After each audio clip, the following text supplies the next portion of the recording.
said they are coming and if they could stay. I said they had to ask you, that I wasn't making decisions like that. And Mr. Stauch says, yes, in times like this, we put our differences aside. And he forwards on a text message that he received saying, hello, Al, my name is Janie Cadenas. I have been in contact with Let me stop you for just really quickly, just so the court reporter is aware of the spelling on the name. Spell the name that you just said. Of course. JaneyCadenas. Okay, so pick up where you left off there, please. It says, I have been in contact with your wife throughout the night. I am a neighbor here in Lorson Ranch. Canberra gave me your info. I wanted to let you know I sent T a Facebook message that the news sent me with their contact info. They said if you can call their newsroom, KKTV, they can get a statement released ASAP. We need someone from the family to call our newsroom. If you know them or know someone who does, please pass along our information. It's a 719 number with the last four X'd out. Praying for you all. We are currently getting a meal train set up for you all, so you have one less thing to worry about. Please do not hesitate to reach out if you need anything. Let me ask you about that particular text message. Does this indicate again the neighborhood mobilizing, trying to search for and help and support the family while Gannon was missing? They really came together at this time, yes. That's indicative of that. There was in that prior text message where the defendant texted to Mr. Al Stauch, I understand you are upset, but you are my teammate and parents. Stick together and not take it on each other. He is coming home today. The he reference there, does context tell you who that he was? The he in reference is Gannon. Don't want to be ridiculously obvious, but did Gannon come home that day? No. Picking up after that long text message that Al got that he passed on to the defendant about the meal trains and all that, did the defendant respond to that? She did. She replied, okay, I don't agree, but it's your choice. Mr. Stauch replied with, just got that, referencing that message from Ms. Cadenas. And then the defendant responds with, yes, that's Jane. She is out here searching. She's out her searching with us. Mr. Stauch replies with, call the news, please. The defendant says, it's on 5 stations.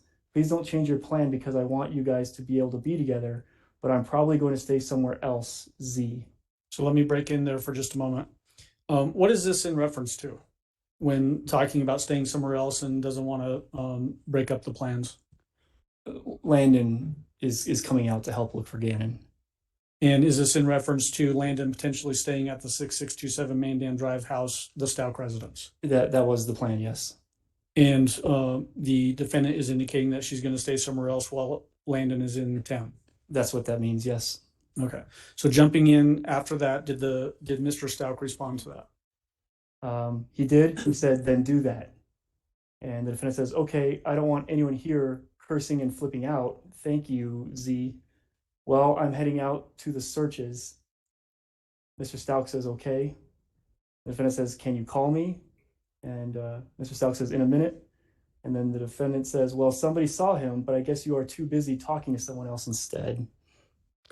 There's a couple of references here coming from the defendant's phone about heading out to the searches and that kind of thing. Similar to the question I asked a moment ago when this was brought up before. Did the defendant ever leave during this period to go help with any searches? She did not.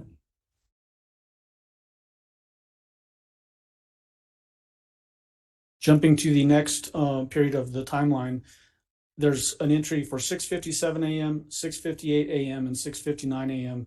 Just give a summary of what we're looking at for those 3 entries. It's just back and forth calls. With that last message, the defendant sent saying, someone saw him, but I guess you're too busy. She got the result she wanted because Al called and they spoke for 52 seconds.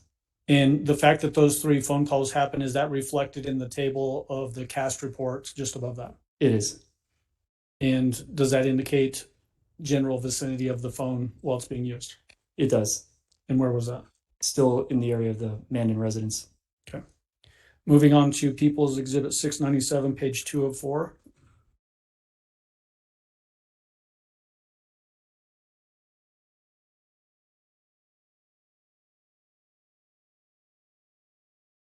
So give us a reference as to the sources of information for this portion of the timeline. It's still the same sources.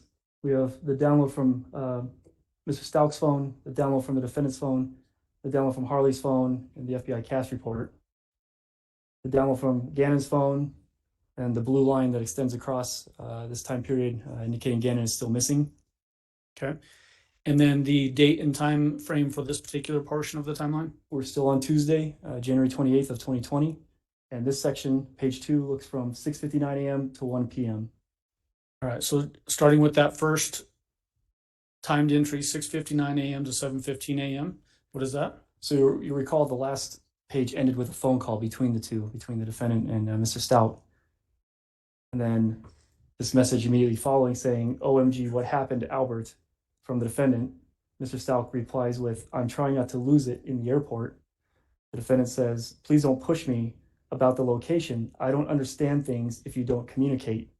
Mr. Stauch replies with, "Text it." The defendant replies with, "Last night around 6:30 p.m., we saw him running in the rain off Academy and Fountain Road area. The boy was running westbound on Fountain Road. Good luck on your search and sending prayers to you and your family. I can't imagine what you guys are going through. I was telling you to see what you want me to do. We have over 100 people searching." Was that basically a text message that that the defendant receives from somebody else and then forwarded this to Al? That's what it is, yes. Okay. How does that conversation continue? Mr. Stauch says, "Do what you think is best." Defendant says, "And willing." And then Mr. Stauch says, "If he was in that side of town, he was taken and was trying to run." I think he meant then he was taken and was trying to run. The defendant replies with, "Wait, where is that? The bad Burger King? Okay, a team is going that way. Lena can't go to school. She is falling out crying. What's our plan when you get here?" Mr. Stauch replies with, "Let me get there and we will make a plan."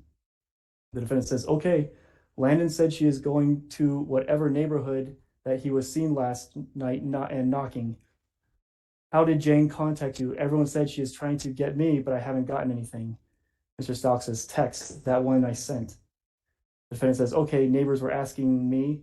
And Mr. Stauch says, "That's all I got."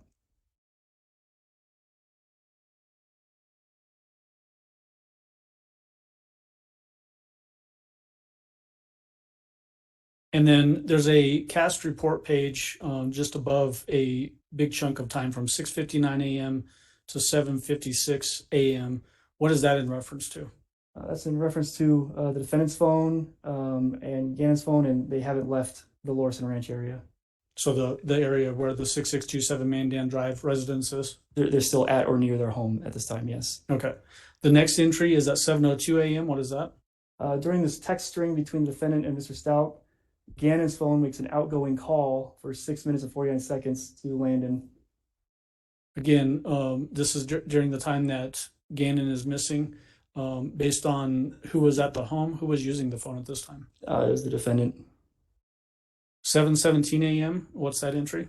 The defendant's phone makes a search for Priceline.com, find cheap car rentals.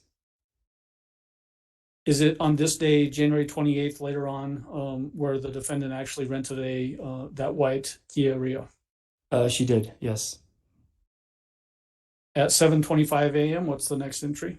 Harley messages the defendant with a KKTV contact request. Reached out over social media, and Harley screenshotted that and sent it to the defendant. And then the defendant calls KKTV at 7:27 a.m. for about a minute and a half. The next entry is at 7:27 a.m. to 7:41 a.m. What is that? The defendant tells Mr. Stauch over text, "Talk to the news," or "Talk to news." Mr. Stauch replies, "Okay." The defendant says, "Yeah, I tagged a few of them in an Insta post."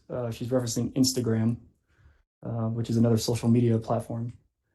"Principal just called TPO." I think that's supposed to mean two. Principal just called two.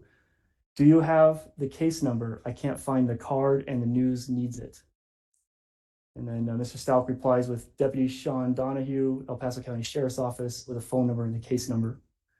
The defendant says, "Are you going to be driving a loft?" But then changes it to a lot. Mr. Stauch says, "I assume so. Why?" Defendant says, "Okay, I was going to get a small economy car for miles and for gas. You think that's okay?" Mr. Stauch says, "Sure." Defendant says, "Have you left Denver?" Mr. Stauch says, "On the plane, airplane mode, only like a 30-minute flight." The next entry is from 7:36 a.m. to 7:37 a.m. What is that? During this text back and forth between the defendant and Mr. Stauch, Harley's trying to FaceTime the defendant twice with no connection. The next entry is at 7:56 a.m. to 8:13 a.m. What is that? It's another local person with a 719 area code. That's a text message to the defendant saying, "Hey T, any updates? How can we help right now? What are police saying? It's Christine Garcia, Jocelyn's mom." And the defendant replies with, "My coworker has a video of a boy running. Did he have jeans, white shoes, and a blue jacket?" And then sends it's like a little video clip of a ring floodlight. And was this another one of the tips that came in of potential sighting of Gannon that was chased down and determined to not be Gannon? Yes. The next entry is at 8:13 a.m. and then there's a line above the timeline to a page of the cast report, page 30. What is that in reference to the cast report for this period of time? So it's the movement of the vehicle and the phone of the defendant. So we have the Life 360, we have the telematics off of the Tiguan, and we have the towers and sectors that serviced the phone's calls, text messages, data sessions. As the Tiguan left the residence at 8:13 a.m. and went to the Colorado Springs airport. The next entry is at 8:23 a.m. What is that entry? Landon messaged Gannon's phone saying, "Can you send me the pics of him at the store or anything you have?" Was that text message responded to? No. The next entry is at 8:26 a.m. What is that? The defendant Googled employee parking at COS, which is the airport code for Colorado Springs Airport. The next entry is at 8:29 a.m. What is that? Mr. Stauch messages the defendant saying, "Just landed, you picking me up?" And the defendant responds with yes. And then there's a entry at 8:30 a.m. With a diagonal line back to that cast report. Why is that connected to the cast report at that particular time? So we have the telematics, the Life 360 corroborating it's two different data sources, one's from a phone, one's from the car, that the Tiguan and the defendant's phone arrived at the Colorado Springs airport at the same time. And then we have a receipt that was recovered in the Tiguan, exhibit number 325, that shows the ticket was pulled at 8:30 a.m. That morning. Corresponding with that same time frame, 8:30 a.m., there's a bracket going above that says defendant at the Colorado Springs airport. Why is it bracketed in that particular fashion? All of these events that occurred during that time, this is when the defendant is at the Colorado Springs airport renting the Kia Rio and picking up Mr. Stauch. Okay. The entry at 8:32 a.m., what is that? That's a FaceTime for 16 seconds between Harley and the defendant. 8:33 a.m., what is that? Another FaceTime for 15 seconds between Harley and the defendant. What is at 8:37 a.m.? A message from the defendant saying almost inside to Mr. Stauch. Did Mr. Stauch respond to that? No. The next entry at 8:42 a.m., describe that. Harley attempted to FaceTime the defendant, but it did not connect. And then there's a second entry at 8:42 a.m. The defendant, within that same minute, FaceTimes Harley and it connected for 47 seconds. Then there's a time entry for 8:44 p.m. to 8:48 a.m. Is that a typo? Yep, my mistake. That should say AM. So from 8:44 a.m. to 8:48 a.m., describe that entry. It's text messages with picture messages between the defendant and Harley. The defendant asks, "What shoes are at the front door?" Harley responds with a picture of shoes by the front door. The defendant says, "Are you working?" Harley says, "No." The defendant says, "Pull your car in the garage." Harley says, "I don't have work until TMMR, which is short for tomorrow. Okay, right now?" And the defendant says yes. So I want to ask about the picture and the shoes. Did you learn that in the course of this investigation, the defendant's shoes were located in the laundry room that had Gannon's blood on them? Yes, they were. And then there's a request here from the defendant to Harley to pull her car into the garage. Was there blood found on the boards that the cars would park over? Yes, there were. Okay. 8:50 a.m., what is that entry? The defendant picks up Al at the airport, in Colorado Springs Airport, in the rented Kia Rio. And then as it relates to the VW Tiguan assigned to the defendant, does it stay at the airport now until later the evening, this evening? It does. It stays in the short-term parking lot until 7:02 p.m. on this Tuesday. Is there any indication as to Gannon's location during this time frame? Gannon's in the back of the Tiguan. 8:54 a.m. What is that entry? Harley responded to the defendant saying cars pulled in. Did the defendant respond to that text message? No. There's another reference to a CAS report, page 31, that's bracketing a particular period of time from 9 a.m. to 9:22 a.m. What is the significance of that page of the CAS report as it relates to the timeline? The defendant and Mr. Stauch are returning back to the Mandan residence from the airport. During this time, they leave at 9, and they get to the residence at 8:15 a.m., and then they stay in the area until 9:22 a.m. Between 9:09 a.m. and 9:14 a.m., did the defendant make a series of phone calls to two different people? Yes, one's an unknown, but it has the same South Carolina 843 area code.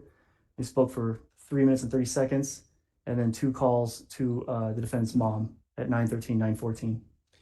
Just so that the record is clear, the defendant's mom's name is what? Deborah Locklear.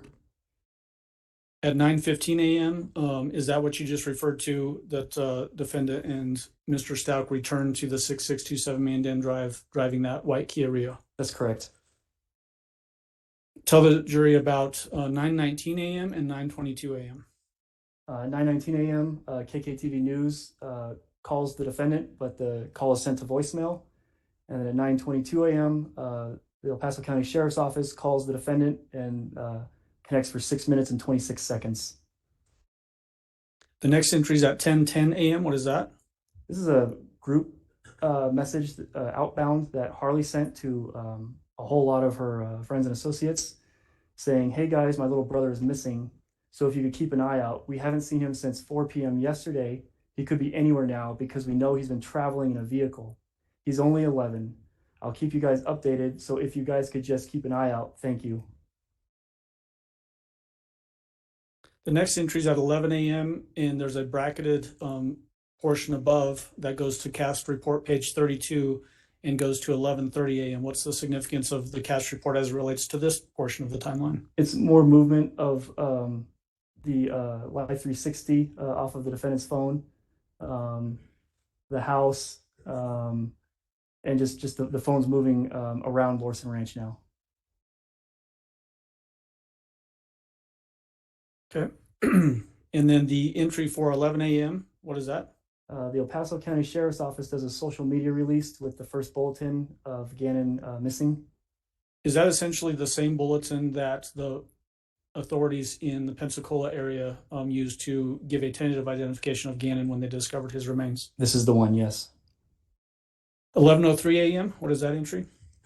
It's a message from an unknown, well, we know who, but from an area code 210 saying, "We have hit up all the fountain businesses and Walmarts." Message to the defendant. The defendant replies back with "thank you" with a smiley face. And just so the record is clear, you said that we know who it is. Who is that person? I can't recall. They weren't a significant player in this. Okay. 11:09 a.m. to 11:20 a.m. appears to be another text string. Tell the jury about that text string. It's messages between the defendant and Mr. Stauch. It starts at 11:09. The defendant says, "You inside?" Mr. Stauch says, "Yes." The defendant says, "Any luck? What are they doing, babe?" Mr. Stauch says, "Talking." The defendant says, "What are they saying?" Mr. Stauch says, "They misread the footage. He doesn't think he was here." And the defendant says, "What? Are you kidding me? OMG." What is that a reference to? More of the neighborhood social media where they're capturing young males that possibly could be Gannon in the neighborhood, trying to find a last known visual of Gannon. So does this indicate that Mr. Stauch is out trying to do that and the defendant is texting him while he's doing that? It indicates that. And again, it's not Gannon. The Okay. person they thought could be Gannon, it's not Gannon. The next text string is at 11:43 a.m. What is that? This is between the defendant and Harley. The defendant says, "Albert said to tell Lena to work on her clothes room." Harley says, "Okay." And the defendant says, "Before everyone gets there." Did Mr. Stauch ever relay that type of information to anybody that he was concerned about Lena working on cleaning up her clothes in her room? No. The next entry is at 12 p.m. and it points up to page 33 of the cast report. What's the significance of that page of the cast report for this particular portion of the timeline? The defendant's phone left the resident and traveled northwest out of Lorson Ranch. The next entry is at 12:30 p.m. What is that? The sheriff's office is doing their second neighborhood canvass. And we had testimony from Deputy Hess. Is this when Deputy Hess is going through the neighborhood? It is looking for any type of witnesses or video cameras, things like that. The next entry is at 12:49 p.m. What is that entry? From the 210 area code, message to the defendant saying, there is a family with hunting and tracking canines that would like to assist. Would you like me to put them in contact with you? And the defendant replies with, could you give me their number? I will talk to my husband and add it to our list. We are so overwhelmed and no one has slept. So is this basically an offer coming in from somebody in the community to offer help with searching canines? It is, yes. Did the defendant ever circle back with that person to enlist their help? No, she did not. The next entry is at 12:57 p.m. What is that? The defendant Googled, can Nintendo find my Switch on her phone? Is that the last entry for page 2 of 4 of People's Exhibit 697? Yes. Moving on to page 3 of 4 of People's Exhibit 697.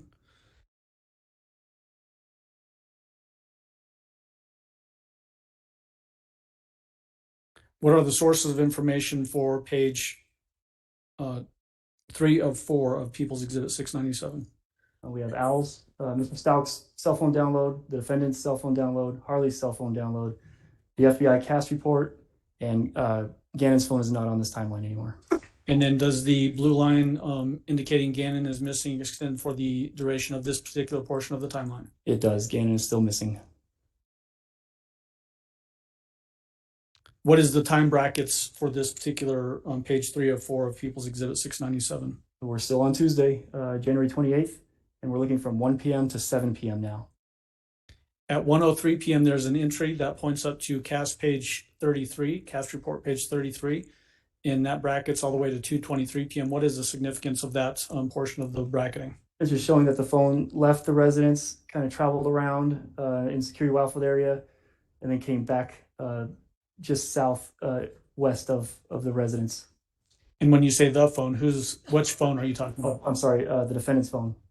Does this also include the Live 360 that is assigned to the defendant? It does, and during this time, they did their initial meet at the Starbucks. They call it a field interview, and the data supports the device being at the Starbucks during that interview. And did we hear the audio for that interview with former Detective Jessica Bethel? We did. So looking at the entry for 1:03 p.m., what is indicated there? The defendant has a 1 minute and 14-second FaceTime call with Harley. And then at 1:28 p.m.? Detective did the field interview, the initial meet with the defendant and Mr. Stauch at the Starbucks located at 6845 Fountain Mesa Parkway. And that was just an audio recording for exhibit number 335.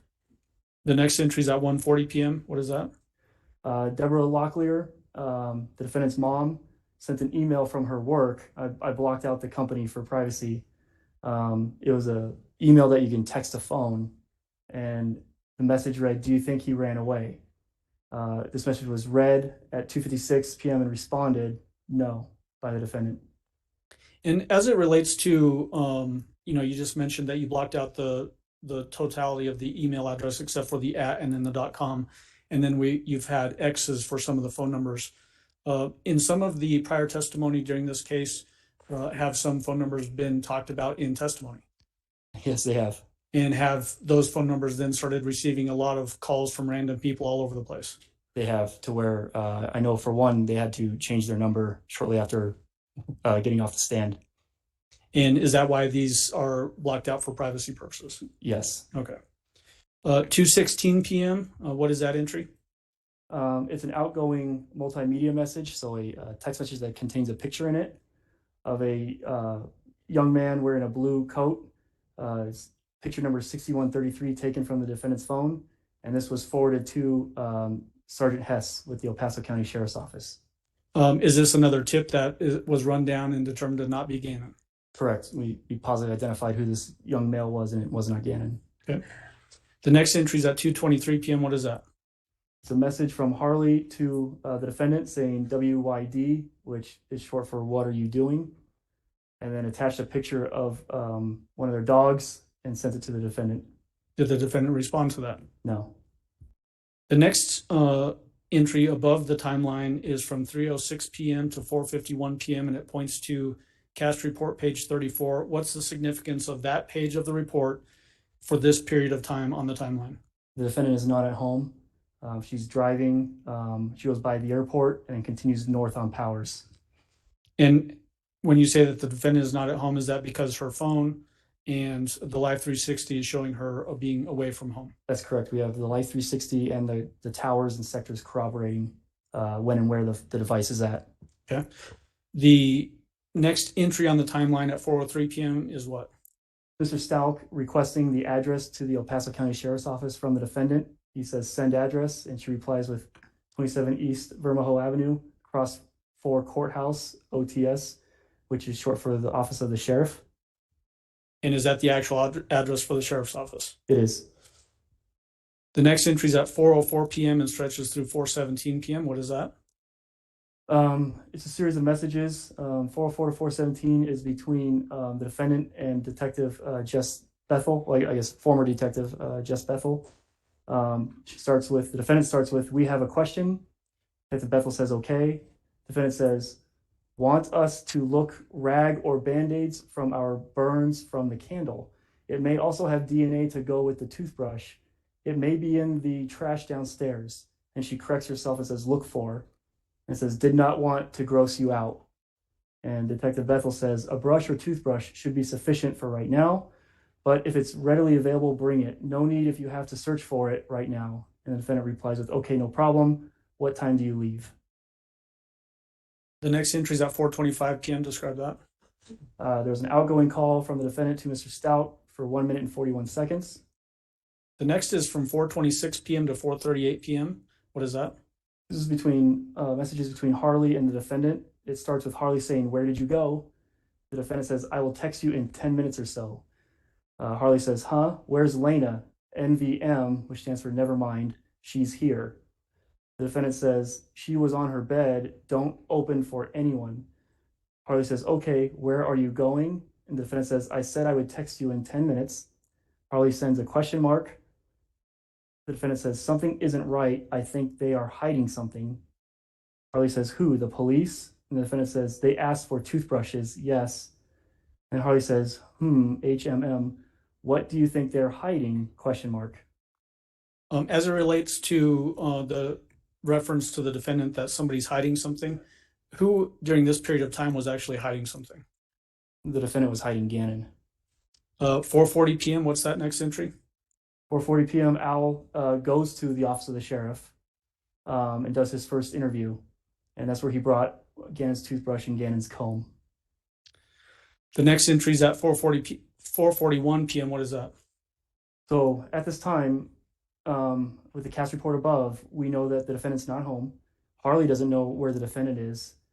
Mr. Stauch tries to call the defendant at 4:41 p.m. and it has a 0 duration and a code. AT&T has a code CFNR, which means call forwarding not reachable, which is different than when you call a phone and it rings 6 times and then goes to voicemail. This means the phone wasn't on the network at that time at 4:41 when Mr. Stauch tried calling the defendant. The next entry is at 4:41 p.m. What is that? That's the Colorado Springs Airport parking slip recovered in the Rio, showing just a real quick trip through the airport parking lot. Did the defendant return the Kia Rio at that particular time? Not at that time. The Tiguan is still in the parking lot, and the defendant continues to drive out of the airport and northbound on Powers. Is this basically just a quick status check through the parking lot of the airport? Yes. The next entry is at 4:42 p.m. What is that? Mr. Stauch has a 24-second FaceTime with Harley. 4:42 p.m. to 4:51 p.m. Describe that. After this FaceTime, Harley messages the defendant saying, Albert said you need to go where he is at. It's been 10 minutes. The defendant says, huh? And Harley says, IDK for I don't know. He FT for FaceTime. So I don't know. He FaceTimed me and said, you need to go there, question mark. Is that a reference to Mr. Stauch trying to get the defendant to go to the sheriff's office where he was still in the midst of an interview? Correct. The next entry is at 4:51 p.m. What is that entry? So the defendant makes an outbound call to Mr. Stauch that lasted 52 seconds following this exchange with Harley. Describe it 5 o'clock p.m. Harley messages the defendant with a question mark, and then the defendant replies back with, okay, I called them. What is that in reference to? Harley's trying to figure out what's going on, where everyone's at, and the defendant's saying, okay, I called them. Any indication as to who them is? She's making reference to law enforcement, which she'll do a couple other times, but she really called Al. She didn't call any law enforcement. Okay. The next entry is at 5:04 p.m. What is that? Harley has a 56-second FaceTime with the defendant. And just so we're clear, when there's a FaceTime call that actually connects between two phones like this, is the actual content of that call ever captured? No. So it's just like a phone call, unrecorded. Unrecorded. Okay. The next entry above the line, referring to cast report page 35, brackets 5:18 p.m. through 5:57 p.m. What is the significance of that page of the cast report for this portion of the timeline? For this period of the timeline, the defendant travels from where she was north on Powers back to the residence. At 5:18 p.m. to 5:23 p.m. Below the line for the content, what is significant for that portion, that entry? Mr. Stauch says, what did she say? And the defendant says she wouldn't answer. Mr. Stauch says, okay. The defendant says, I'm about to head that way. I need to finish trying to use the bathroom. Mr. Stauch says, okay, well, I'll see what they say. The defendant says, why are they holding you there? Mr. Stauch says, not holding me, just getting all of this recorded, I guess. The defendant says, have you started? And Mr. Stauch says, done, I think. And the defendant says, so you did a recording without me? And Mr. Stauch says, huh? And the defendant says, like they have you separate and you aren't talking to the lady and you're done yours?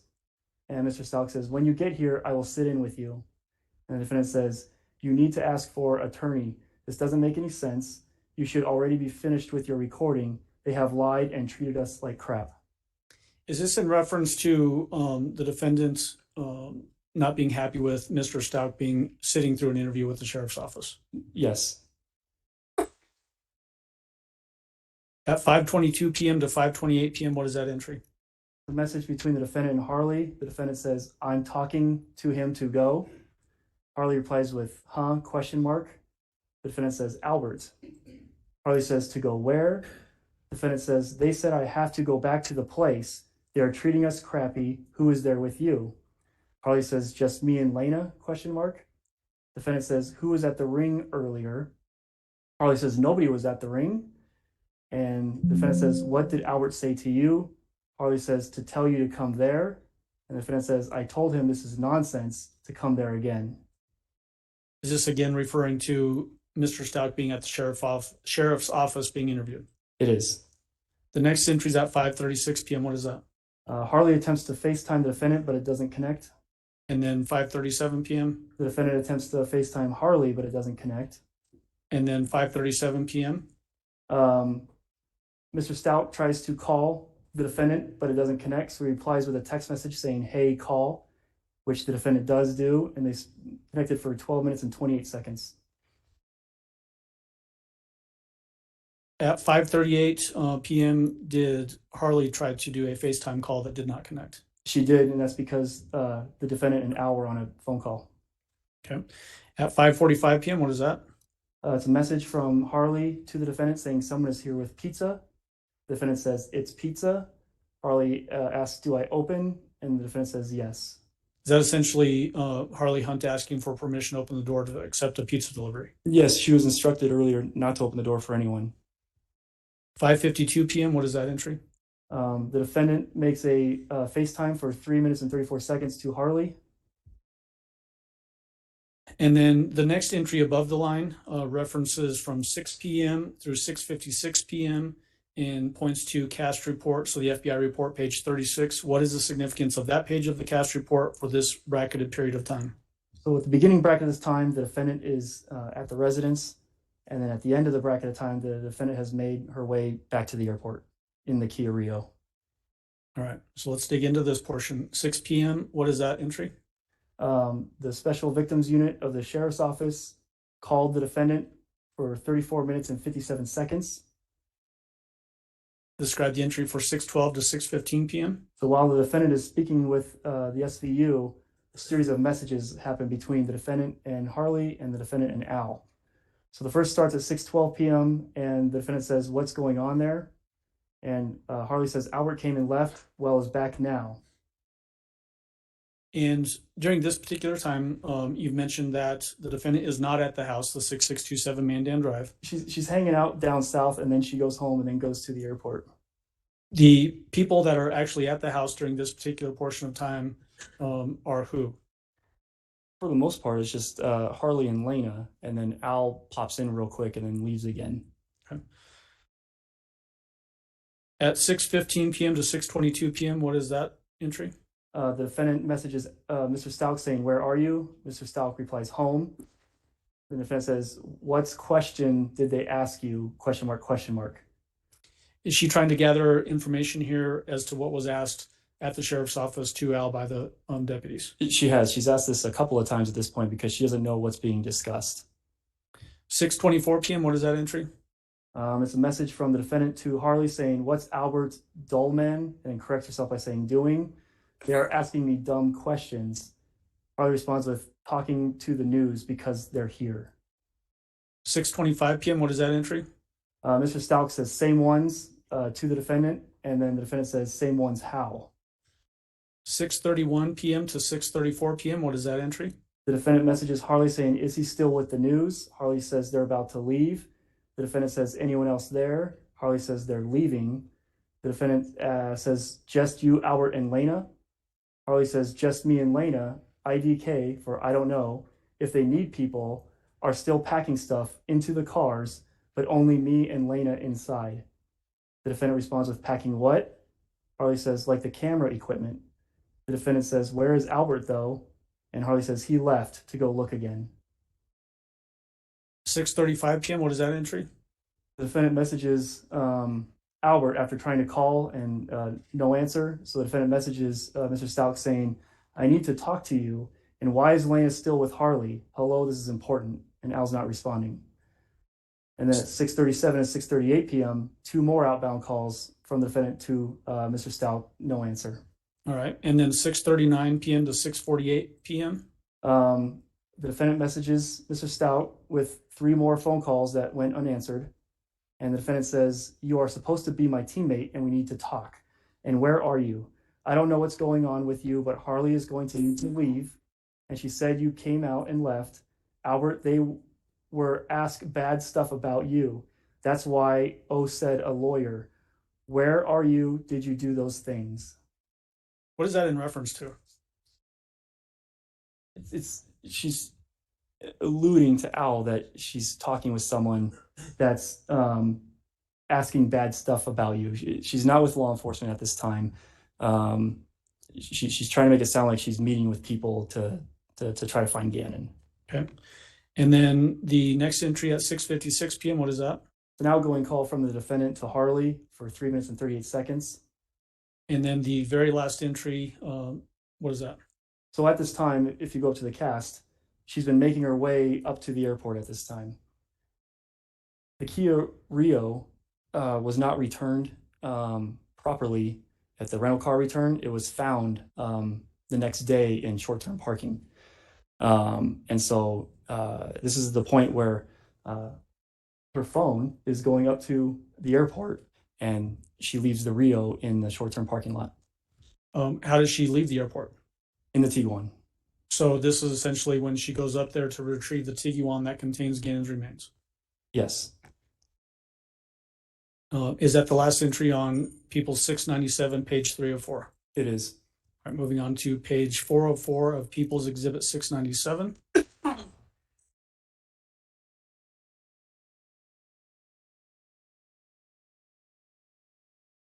Again, tell the jury what the sources of information are for this particular portion of the timeline. We have messages from Mr. Stauch's phone download in Exhibit 32 between Mr. Stauch and the defendant's phone download with messages between the defendant and Harley in Exhibit 205. And now we're going to see some messages between Mr. Stauch and Harley in Exhibit 206. And we still have the FBI cash report. And then the blue line for Gannon, does this also extend for the entirety of this portion of the timeline? It does. Gannon is still missing. What is the time brackets for this portion of the timeline, page 404? So this is the final page for Tuesday night. This is going to take us from 7 p.m. until midnight. All right. So starting above the timeline, we have a bracketed portion that goes from 7 p.m. until 7:26 p.m., referencing cast report page 37. What is the significance of that portion of the cast report for this time bracket? So the defendant, her phone, and the Tiguan leave the airport, exit the airport, go north on Powers, go northeast on 24, and stop. There's a strip mall at Meridian and Woodman where the defendant loiters for a little period of time. Okay. Now going below the line, 7 p.m., what is that entry? It's another outgoing call from the defendant to Mr. Stauch with a no duration. 7:01 p.m. to 7:08 p.m., what is that? This is a series of text messages the defendant sends to Mr. Stauch. Starts with, why add you ignoring me and going get Landon? I'm assuming it means, why are you ignoring me and going to get Landon? I've been home to meet you, like you said. I've called and called. I called the lady and told her you are now missing. Off the face of the earth, ANS, which I think is supposed to be and, was supposed to be going to get Landon, and you were supposed to take Lena, and Harley said you left, and then I went there and you weren't there. And then what's the next entry for that time slot? So it's the receipt. You see when the entry time to the airport was this day at 8:30 a.m. And then you see the exit time when you go to the booths, the tolls, and you pay the $9 in this case to have the little arm go up and leave the airport, short-term parking at 7:02 p.m. So we have multiple sources of data. We have the parking receipt, which is Exhibit 325. We've got the defendant's phone with the Life 360 app on it with the cell phone towers, and we've got the Tiguan telematics data, all corroborating that there's movement from the airport to the Falcon northeast part of town. And that the defendant has left the airport at 7:02 p.m. in that Volkswagen Tiguan. Correct. The next entry is at 7:03 p.m. What is that? An outgoing call from the defendant to Detective Bethel for 3 minutes and 52 seconds. The next entry at 7:17 p.m. What is that? A message from the defendant to Mr. Stauch saying, well, Harley was supposed to help me meet this team. I do know where you are and got worried. I'm sorry, I just wanted to be with you afterwards. And did Mr. Stauch respond to that? No. The next entry is at 7:21 p.m. to 7:23 p.m. What is that? So Harley and Lena are at the house at Mandan, and Harley messages the defendant saying someone is here. The defendant says, who? Harley says, IDK, I don't know, people with badges. The defendant says, don't poke, and then corrects saying open, so don't open. Harley says, okay, now they're knocking. They're leaving, I think. And then the defendant says, WTH, who is that? The next entry is at 7:25 p.m. What is that? This is a message from the defendant to Mr. Stauch saying, I'm looking for you. Are you okay? Did Mr. Stauch respond to that? No. The next entry is 7:26 p.m. to 7:34 p.m. Is that a text message string? Yes. Describe that for the jury. Harley and the defendant. Harley begins with IDK for I don't know. Their car is still here. Someone with a no caller ID called me. I didn't answer. They left a voicemail. And so Harley messages the defendant saying it was a detective, left a voicemail. The defendant responds with, what did he say? Harley says, she just wanted to talk to me and to open the door. The defendant says, what? Why do they want to bombard you? Harley says, IDK for I don't know. How did they get my number? Now they're looking in windows. They're at the door saying sheriff's office. The next entry is at 7:33 p.m. What is that? Al's doing his second interview now at the office of the sheriff. 7:37 p.m. What is that? The message from the defendant to Mr. Stauch saying, well, I'm going back home. and Mr. Stauch does not reply. Was the defendant in fact going back home at this particular time? No. The next entry is at 7:37. What is that? An outgoing call from the defendant to Harley that lasted 10 minutes and 15 seconds. 7:45 p.m. Something happened with the call where it got dropped or re-picked up because it's a continuation of the call for 2 minutes and 55 seconds. And then 7:48 p.m. Something happened where the call must have dropped because then the Harley calls the defendant back and they have a connection for 6 minutes and 48 seconds. The next period of time that's bracketed in references to a cast report is from 7:59 p.m. to 9:28 p.m. What is the significance of that page 38 of the cast report to this bracketed period of time? This is when the defendant in the Tiguan with Gannon in the back goes to the S-curve up in Douglas County. So at that 7:59 p.m., what happens below the line there? So this is when the defendant has placed her phone into airplane mode because you see a whole lot of incoming activity where people are trying to get in touch with the defendant and it's not going through. Meaning that people are trying to get a hold of the defendant and then it's just not being received on her end. Correct. Harley's trying to call at 7:59 p.m., 8:01 p.m., 8:04 p.m., 8:07 p.m. Didn't go through. Mr. Stauch's calling at 8:09 p.m., 8:10 p.m., 8:04 p.m., 8:14 p.m. Didn't go through. And then continues again at 8:10, 8:11, 8:14. Well, is that section is to Harley though? To Harley though, yes. Saying call me ASAP, but Harley's not answering Mr. Stauch's calls. 8:16, Mr. Stauch messages the defendant saying call me. The defendant doesn't read this message until 9:54 p.m. Does that when we looked at the phone activity during the portion of the time when the defendant was up at that S curve in southern Douglas County, when it says read at 9:54 p.m. for that text message, does that corroborate with when the phone is then placed back into regular mode out of airplane mode? Correct. So the defendant will connect to a Wi-Fi at that time at the shops at Briargate and starts getting all of these missed call notifications and text messages. Okay. The next entry period is 8:24 p.m. to 8:29 p.m. What is that? These are messages between Mr. Stauch and Harley. Mr. Stauch begins with, I've been calling. Harley says, people are here. Mr. Stauch says, who? Question mark, question mark, question mark. Answer me, please. Who is there? Attempts to call Harley. Harley doesn't answer. Harley replies with detectives. Mr. Stauch says, where's Lena? Is Landon there? Harley says, here and no. And Mr. Stauch says, okay. And where is Mr. Stauch at that particular period of time? He's still with the office of the sheriff. Okay. The next period of time or entry, I should say, is 9:15 p.m. What is that?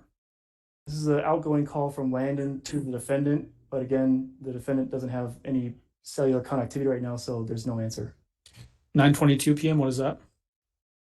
Al texts Harley, I'm sorry, Mr. Stauch texts Harley saying Harley, and Harley doesn't answer. Okay. The next period of time that is bracketed and referencing a cast report starts at 9:49 p.m. and stretches to 11:30 p.m.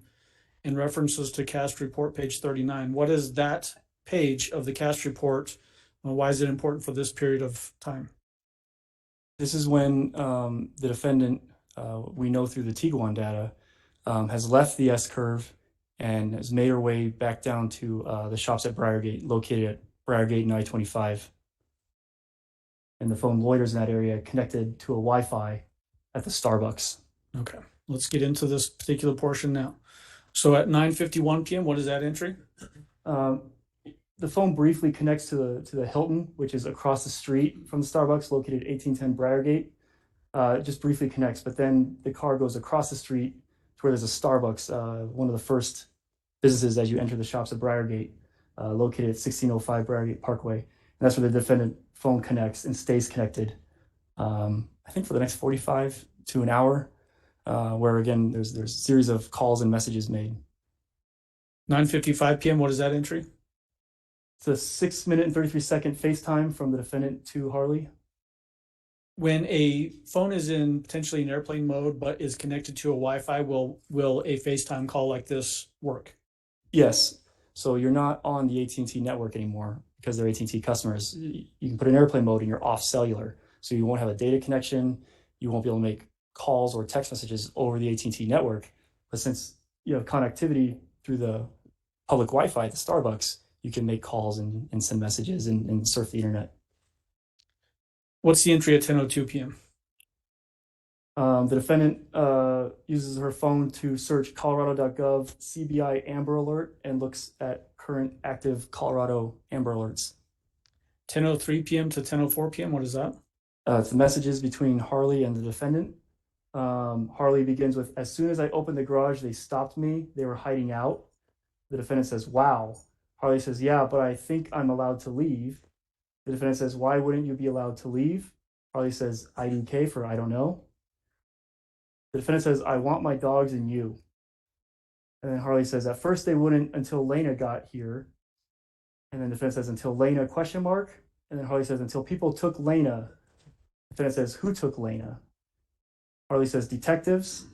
The defendant says, "Why did they take her?" Harley says, "IDK for I don't know." The defendant says, "Is she back?" Harley says, "I told them I'm not going anywhere or saying anything. No." Did the detectives take Lena for a forensic interview? They did. How old was Lena at that time? She was 8. Okay. 10:04 p.m. to 10:08 p.m. What is that entry? It's a continuation of that previous conversation between the defendant and Harley. The defendant says, "Just keep saying that. Tell me what the guy says at the door." Harley says, "Okay." Then it says, "Has any other family asked where I was, like our family?" And Harley says, "Grandma, she asked if you were okay."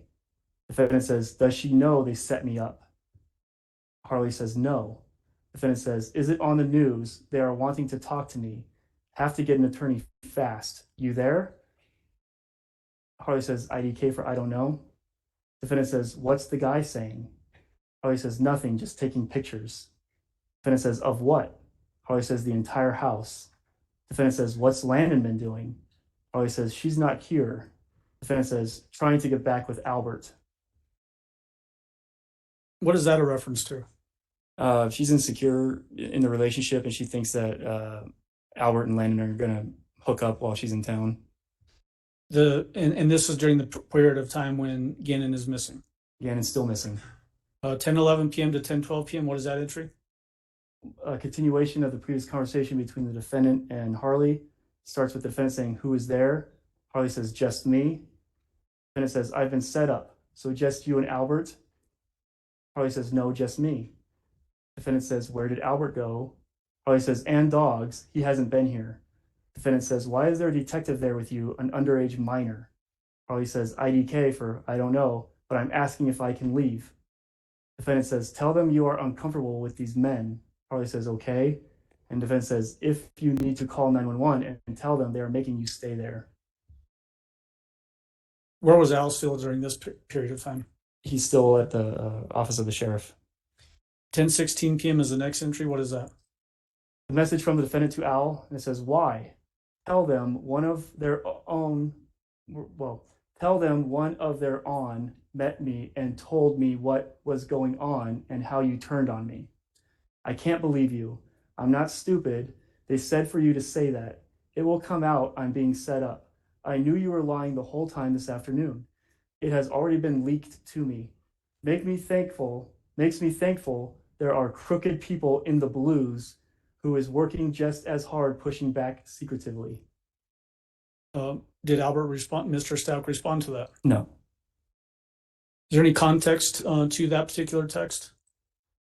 She's alluding that she's got an in within the police department who's giving her privileged information about details on the case. Did she, in fact, have an inside informant with the investigation that was giving her that kind of information? No, she did not.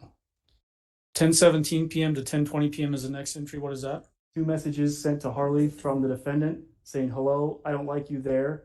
Harley, I don't like you there by yourself." Harley didn't read that message until the next day at 1:36 a.m. The next entry is at 10:23 p.m. What is that? Harley has a 16-minute and 15-second FaceTime with the defendant. And then at 10:24 p.m. Al's still doing more interviews with the El Paso County Sheriff. And during that time, all the way up to that 10:24 p.m., where is the defendant? She's still at the shops at Briargate, connected to the Starbucks Wi-Fi. Is that after returning from the S curve in southern Douglas County? Immediately. She went directly from the S curve in Douglas County to the shops at Briargate. The next entry is at 10:45 p.m. What is that? It's a message from the defendant to Detective Bethel, and it reads, "What do you want from me? Because I have nothing. One of your very own leaked to me what you guys were doing. I did nothing and or am being set up. I'm not really even sure, other than being told that by another blue with El Paso. I was told I couldn't go home to sleep, and on top of that, men were sent to a home with a minor female, and she was forced to stay there, not to even leave for food. Every conversation that's said, even at this moment, I can hear inside. What do you want from me?" And Detective Bethel responds at 11:39 p.m. saying, "Come in to talk to me. I would just like information to find Gannon." Up to this particular text message, had the defendant actually gone to the sheriff's office yet for a formal interview? No. Um, in this text message and in ones that we've seen prior to this, there's references to I and me and that sort of thing. Is that consistent throughout these text messages coming from the defendant's phone? Yes. The next entry has 4 time slots on it. Tell us about that. 10:52, 11:02, 11:10, and 11:24. Harley is trying to call the defendant, but they go unanswered. And then this is the return of the cast report where it's bracketed to 11:30 p.m. Is that correct? That's correct. And the reason why these calls went unanswered was because the defendant is now moving and is off the Wi-Fi. So it has now disconnected from the Starbucks Wi-Fi? Correct. So there's no connectivity to the phone at all, not on AT&T or on Wi-Fi because the defendant's traveling. Does that indicate that the phone is still in airplane mode then? Yes. Okay. 11:26 p.m. to 11:31 p.m. What is that entry? Harley is trying to FaceTime the defendant 2 times, and they did not connect. 11:42 p.m. to 11:50 p.m. What is that? The defendant has logged onto a Wi-Fi and has sent the message to Detective Bethel saying, "My life is being ruined. Am I able to go to my home? I have nowhere to sleep. You said you asked me questions already. I tried to call." So she's now connected to the Holiday Inn located at 3431 Cinema Point, which shares a parking lot with Massage Envy where Harley works. Harley's en route to pick up the defendant, and Harley testified that she was under the impression that they were going to stay at this hotel the night, but the defendant, in fact, just got into Harley's Jetta and they went back to the Mandan house that night. So if we're understanding you correctly, did they then leave the Tiguan at that, basically in that parking lot for the Holiday Inn? Yes, they left the Tiguan at the parking lot of the Holiday Inn, and Gannon was no longer in the back at this time. 11:51 p.m. What is that? The defendant makes a 3-minute FaceTime with Detective Bethel at 11:51 p.m. Is that the last entry for page 404 of People's Exhibit 697? Yes, this closes out Tuesday, January 28th. Moving on to People's Exhibit 698, page 1 of 2. Your Honor, Mr. Allen and I approach. All right. Very quickly.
Mr. Allen? All right, so we have moved on to People's Exhibit 698, page 1 of 2, and let me zoom in on this and have you do the same thing that we've done with the rest of the exhibits, plus the source of information for this timeline. Mr. Stauch's phone download, the defendant's phone download, and Harley's phone download, and the FBI CAS report.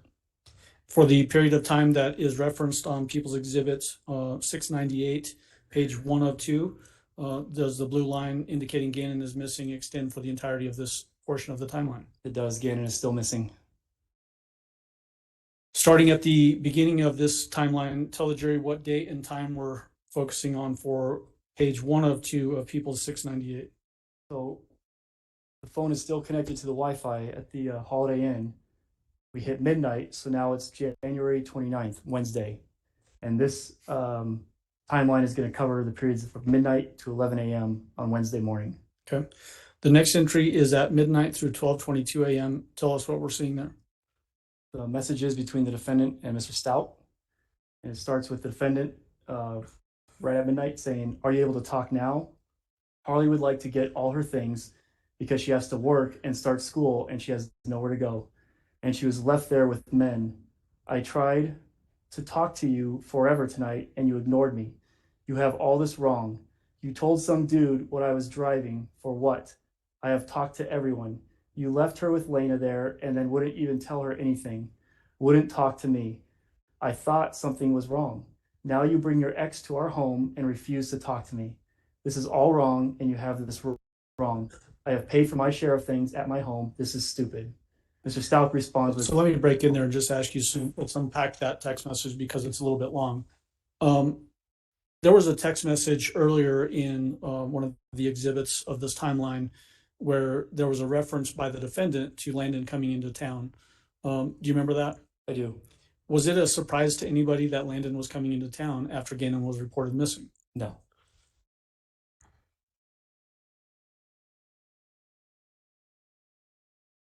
In the period of time that she's referencing here, in your mind, is this what she's referring to when Al is still at the sheriff's office being interviewed? It is, yes. Mr. Stauch, I should say. It is. All right, pick up from there with Mr. Stauch's response. Mr. Stauch responds with, "I'm not refusing anything. This was the plan. There is so much you are withholding from me, and I see that now. PLZ, which is short for please, do not come back here tonight or at all until you are ready to talk." And the defendant replies with, "It is my home and I am. You can't kick us out. I have nowhere to go. Harley has nowhere to go. The utilities are in my name." Mr. Stauch replies with, "Do not come here and cause problems. Where are y'all then? Where is Gannon?" The defendant says, "I'm not coming there to cause problems. I own over half the stuff there." Mr. Stauch says, "Take it." The defendant says, "So you don't want to be my husband? Why? Why are you doing this? I will talk to you and only you. Call me first. Hello? Albert, it's cold. It's not what you think. I don't know where he is. I am your spouse, and you have your ex-wife in our home. It was not the plan. I said I would talk to you." Mr. Stauch responds with, "No, my missing child's mother is here. Come talk then." The defendant says, "I have every right to be that whole," and corrects herself to home. Mr. Stauch says, "But it better start with the truth or I'm calling the detectives." The defendant then says, "What are you talk about? Truth about what? You can't call detectives on me for speaking or not. I did nothing wrong. Talking, call me." Mr. Stauch replies with, "I'm home. That's all I'm worried about right now, and my boy. Mom is on the way." The defendant replies with, "I have sympathy, but you are turning on me.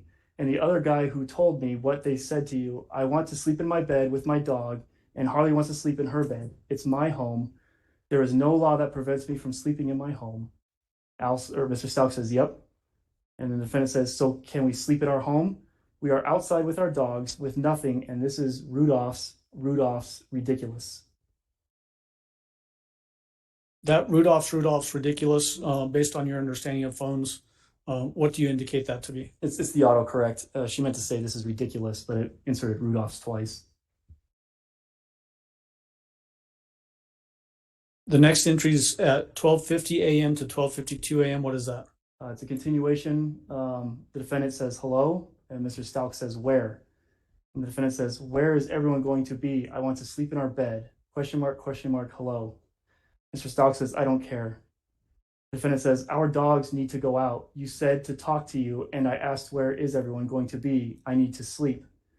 Mr. Stauch says, Landon is with Lena. Brandon is on the couch. Harley has her suite, and you get the bed. And then the defendant says, and your mom? And Mr. Stauch says, her and Becky are in G's room. I need the truth. And the defendant says, what time are they getting there? Is anyone going to say anything to me? Mr. Stauch says, nope, I need the truth. The next entry is at 12:53 a.m. What is that? The defendant attempts to call Mr. Stauch, but it doesn't connect. The next entry from 12:53 a.m. to 12:56 a.m. What is that? So within the same minute after not connecting, the defendant sends a message to Mr. Stauch saying, so what exactly are you doing if I come in and go to bed and don't bother you? Mr. Stauch says, I'll be on the couch. The defendant says, okay, and everything is all good and not one is bothering anyone. Mr. Stauch says, you need to tell me the truth. The defendant says, see how you don't accept the truth so I can sleep? Mr. Stauch says, sleep all you want. I need the truth. The defendant says, where is everyone going to be while we are walking in? Mr. Stauch says, in bed, stop dodging. I need the truth. The defendant says, I'm asking you, is everyone in bed so we can come? Mr. Stauch says, yes, except for mom. She isn't here yet. Yes, except mom isn't here yet. Truth? Question mark. The defendant says, what time is she getting there? Mr. Stauch says 20. The defendant says, okay, so how long before they will be in bed too? Mr. Stauch says, whatever. The next entry is at 1:04 a.m. What is that?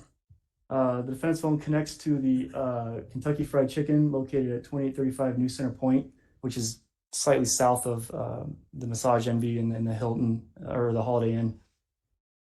In that Holiday Inn, the Massage Envy, and this KFC, is that basically on the Powers corridor? It is. It's between Constitution and South Carefree along the Powers corridor. Okay. 1:04 a.m. to 1:12 a.m. What is that? Messages between the defendant and Mr. Stauch begins with the defendant saying, we will be there. Please don't let anyone bother our dogs. Will you let me know when she is there? We can wait close by. Question mark, question mark. Albert, I have to work. I'm not getting paid out. Question mark, question mark. And Mr. Stauch doesn't respond. The next entry is at 1:15 a.m. What is that? It's a message from the defendant to Dietrich Moss. And the message reads, I came back home because they said they were doing that to see. But it's still sketchy. I can be here. I have to leave soon. I can't take being a punching bag anymore. I should have left last week when I said it. The next entry is at 1:17 a.m. to 1:18 a.m. What is that? It's text messages between the defendant and Mr. Stauch. Starts with the defendant saying, I'm trying to talk to you. I asked one simple request to let me know where everyone is in bed because it's cold and the dogs need to go out.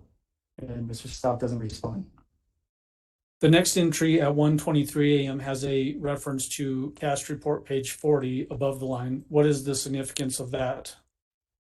So the defendant is using the tower that provides coverage to the house, indicating that the phone is at or near the residence. Does that bracketed time start at 1:23 a.m.? It does. And when does it end? 8:25 a.m. Okay. Going to that 1:23 a.m. below the line entry, what do we have there? The defendant messages Al saying, or Mr. Stauch saying, we are outside if you want to talk.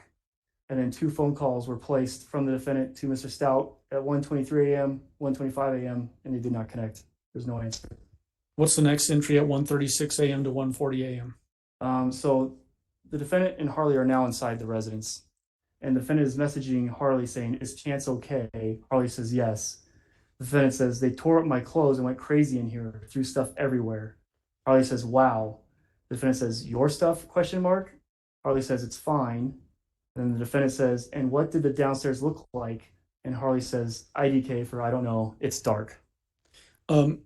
Based on your knowledge of the case, did anybody go into the defendant's clothes and tear them up and throw them everywhere?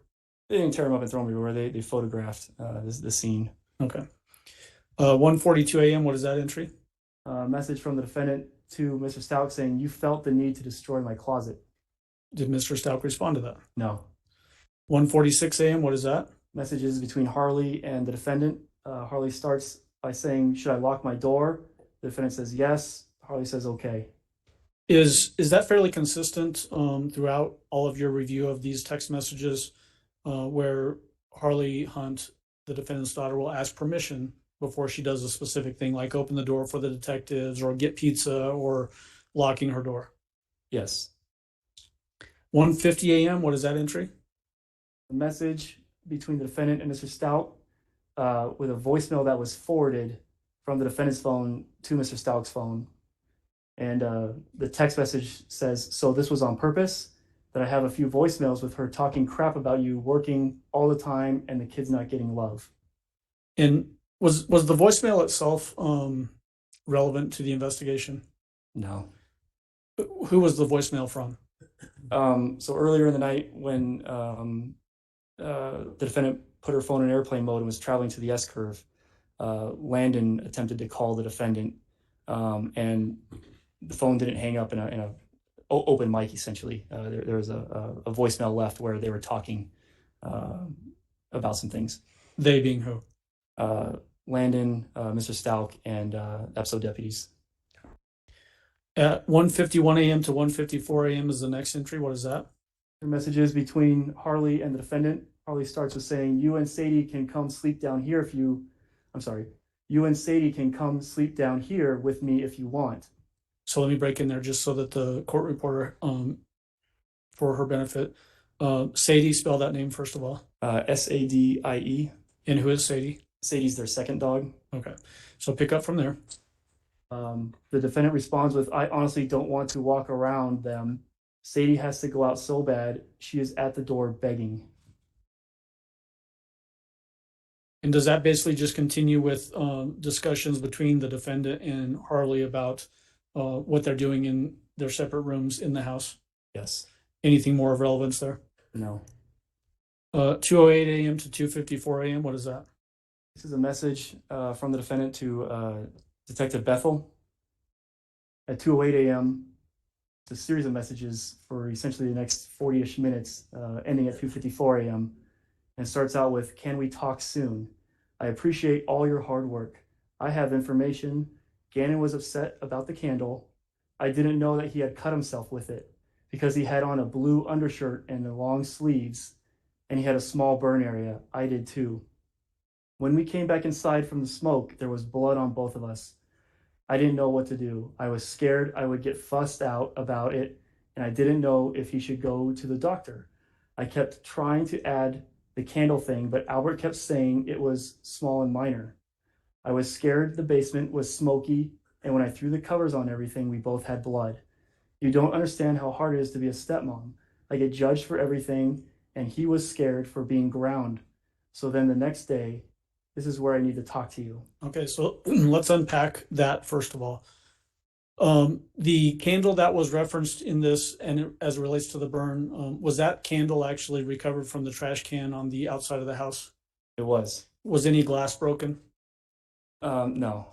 In your mind, did it make sense that there would be a reference to Gannon being cut by a candle with no broken glass? It does not. And is this the first reference that we have to there being blood involved in whatever happened again? It is. Okay, pick up from there with what is responded to that long text from Detective Bethel. So Detective Bethel replies with, "Okay, can you come in to talk?" And the defendant says, "Yes, I'm sorry I wasn't ever hiding anything from you. You don't understand the pressure I get put under about not doing enough. Could you trust in me and let me meet you in the morning? I am so tired, I still haven't slept yet, ? And Detective Bethel says, "We can talk in the morning. Is there anything I should know since we are still looking tonight?" And the defendant says, "I did not hurt Gannon. I did not put him in harm's way." And this is the first time also, with blood that we're mentioning that Gannon might be hurt. And so Detective Bethel asks, "Is he hurt?" And the defendant says, "I don't think he is because I keep keeping. But I really need your help to make sure everyone knows I would never hurt him and did not in any way." So let me break in and unpack that a little bit. The first reference to Gannon potentially being hurt is introduced by who? The defendant. Okay. And during this whole recitation of text messages, does the defendant continue to refer to herself as I? Numerous times. I, just numerous times. Okay. To that last text message that you just read about the defendant saying, and did not in any way, read from there with the Detective Bethel conversation. Detective Bethel responds with, "What time can you come in today after you sleep?"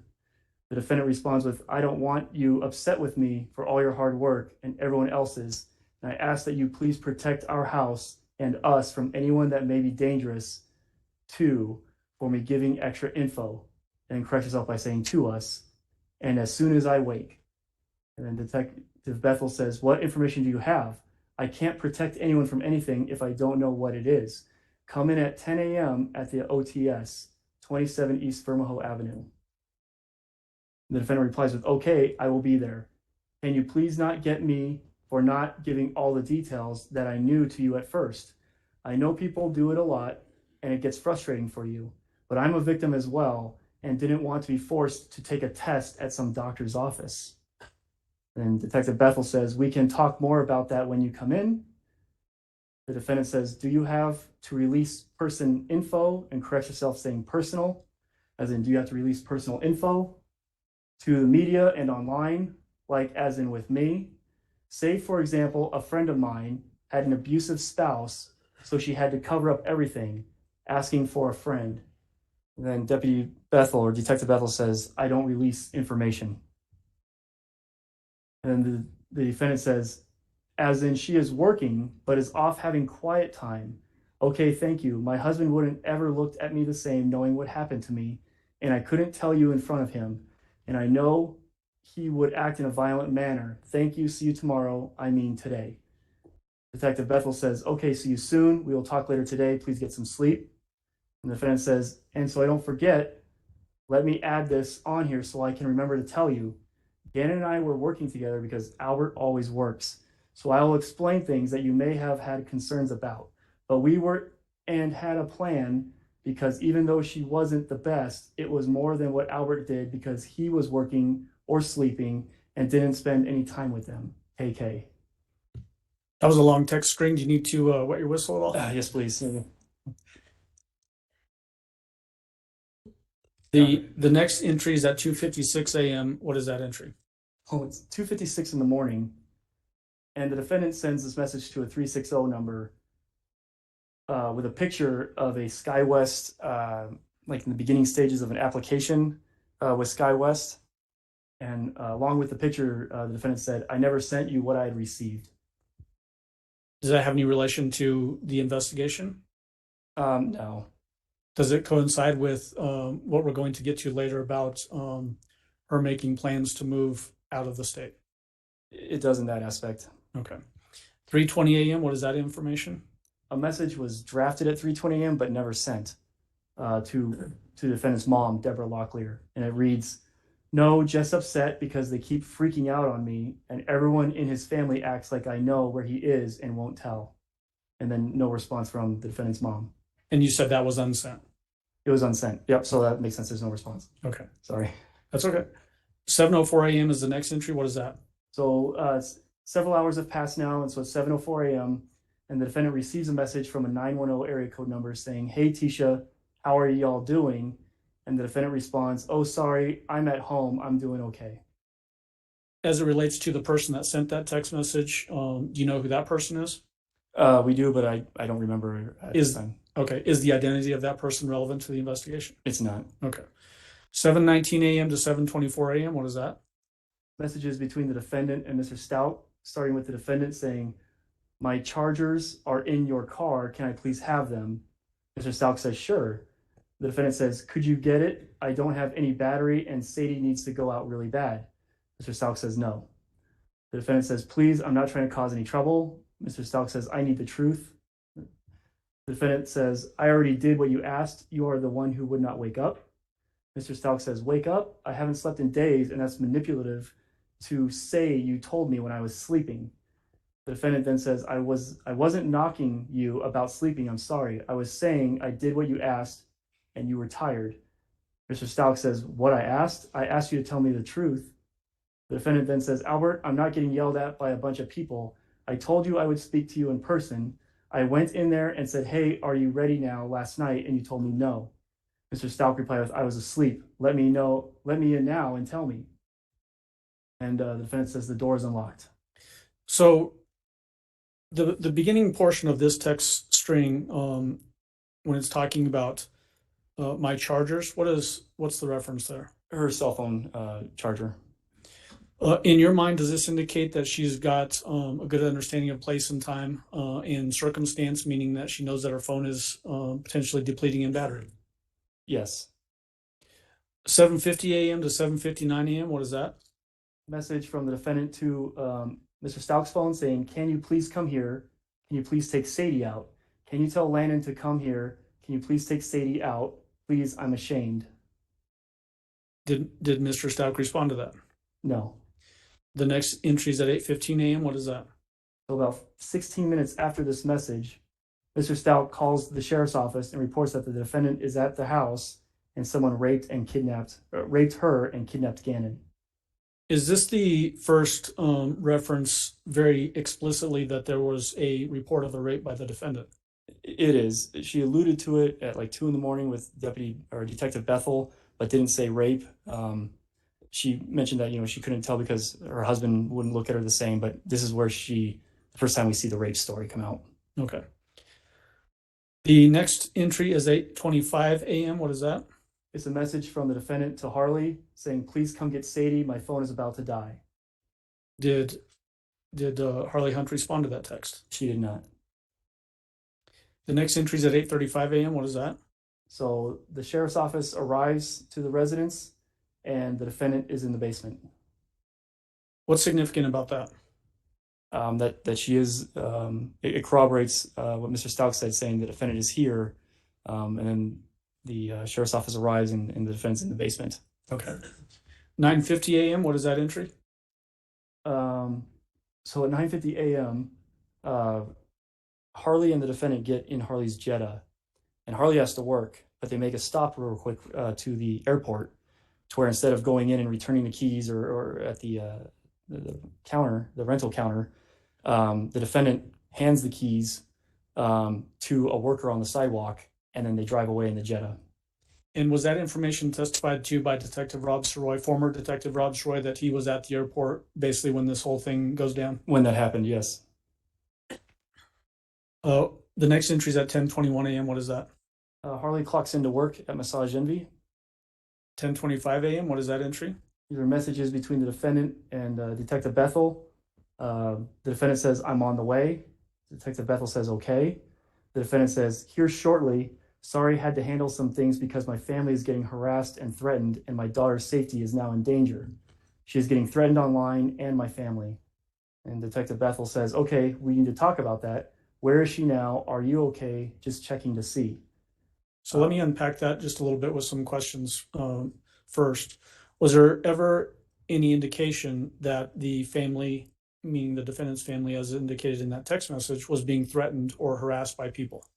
I didn't see any specific threats. I did see some people on social media say, just tell them, where he is, but I didn't see any threats that would cause an imminent concern. And this text string started at 10:25 a.m. Roughly what time does the defendant actually show up at the sheriff's office? It's about noon. Okay. The next entry is at 10:57 a.m. What is that? The defendant's phone connects to First and Main, which is at the Massage Envy where Harley works. All right. And is that the last entry on this page, one of two of People's Exhibit 698? Yeah, this takes us pretty much halfway through Wednesday. Okay.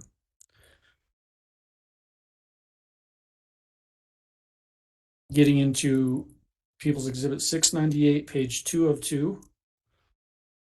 Again, what are the sources of information for this portion of the timeline? Sources are Mr. Stauch's phone download, the defendant's download, and Harley's download. But Mr. Stauch's not communicating over text anymore with the defendant. And then we have the FBI cast report. Okay. And then, same as before, is the Gannon is missing line extending for the duration of this portion of the timeline? Yes, Gannon is still missing. What is the date and time relevance for this portion of the timeline, page 2 of People 698? So it's still Wednesday, January 29th, and we're looking from 11 a.m. until midnight.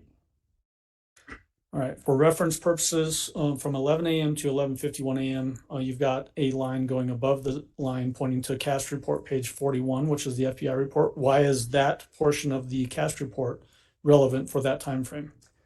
So we still have Tiguan telematics data, and we still have the defendant's cell phone call detail record data with the tower and sector, and we still have the GPS off the Life 360 app on the defendant's phone.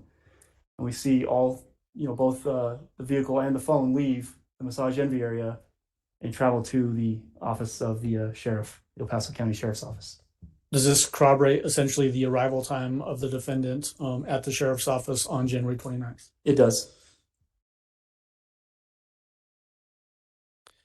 Starting at the 11 a.m. to 11:02 a.m., what is that information on the timeline? This picks back up with the defendant messaging Detective Bethel saying, resend the address, please. I found it. Detective Bethel responds with, okay, how long until you're here? Defendant says 10.8 miles. Detective Bethel says, okay, great. 11:03 a.m., what is that entry? After that text exchange, the defendant calls her sister, Amy Lowry, AIMEE LOWRY, for 19 minutes and 36 seconds. 11:26 a.m., what is that entry? Detective Bethel reaches out to the defendant asking, where are you? Would you like a coffee or soda? And the defendant doesn't respond for about 10 minutes. The next entry at 11:36 a.m. to 11:40 a.m., what is that? In response to the coffee or soda, the defendant says, diet, parking, thank you. What's the continuation of that conversation between Detective Bethel and the defendant? Detective Bethel says, okay, where are you parked? Do we need to make sure a meter gets fed, or do I need to validate parking? The defendant says, I'm not sure. That's what I'm trying to figure out, where to go. And then Detective Bethel says, you can park in the garage behind the building and I will validate for you. By indications of the investigation, did the defendant in fact park in the garage at the sheriff's office? Yes, she did. The next entry at 11:57 a.m. to 11:58 a.m., what is that entry? The defendant asks Detective Bethel, what's the name again? Detective Bethel responds, Office of the Sheriff. The defendant says, I'm here. They said you would be out shoring, and then corrects herself and says, shortly. And then we heard testimony from other detectives about the vehicle showing up and it appeared to have been washed and was still wet. Does that corroborate with this information, the defendant showing up and the vehicle was wet at that time? It was, and that's when we seized the vehicle. The next entry is at 12 p.m. What is that?